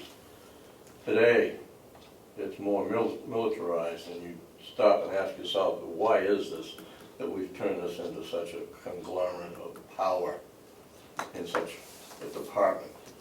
And where I've actually asked people about, how is it that the public isn't privy to how the police are now trained? I mean, to what extent do they need training, really? And it's not disclosed to us as to what that is. It's some lame excuse. Well, if they're serving us, we need to know what it is and how it is that they serve us. We should be privy to that, you being the servants, and likewise the police. These associations, incorporations, they're devastating to a free society. And it's not until people stand up and start inquiring as to what is really taking place here and what direction is it going in. It affects you too. And if we don't question things, we're at a loss. You didn't know anything about this until you start questioning. right. Okay? Now, the education has dumbed down society to such a degree that they're not critical thinkers any longer. Nobody questions everything. Everything's okie dokie. Well, no, it's not. Not by a long shot.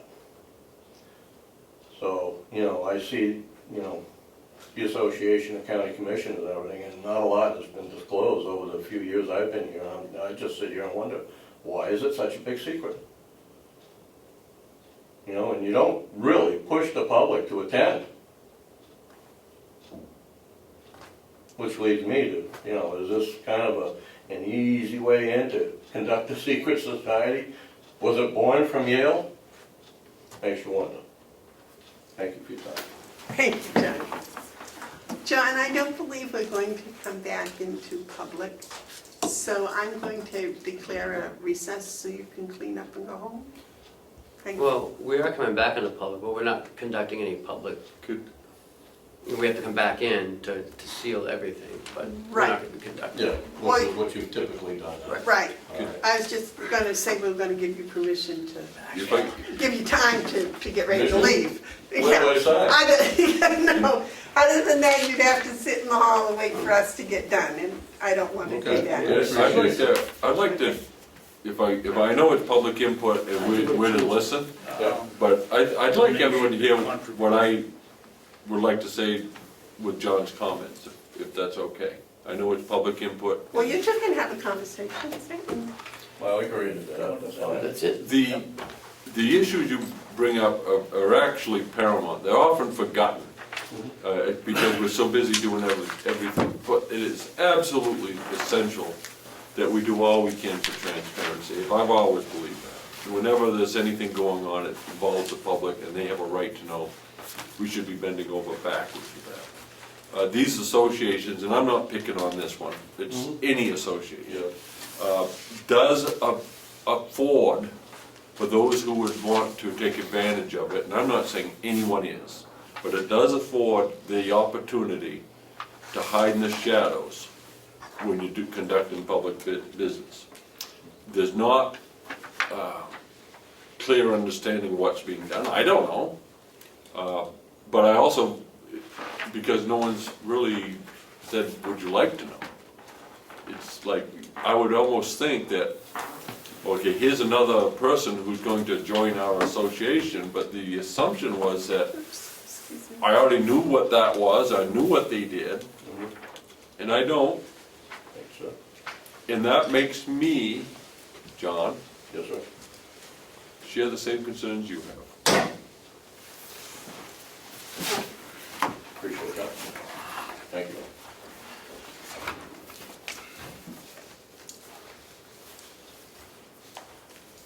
We non-public? No, we're in recess. Oh, okay. I'm just getting the energy to stand up and go.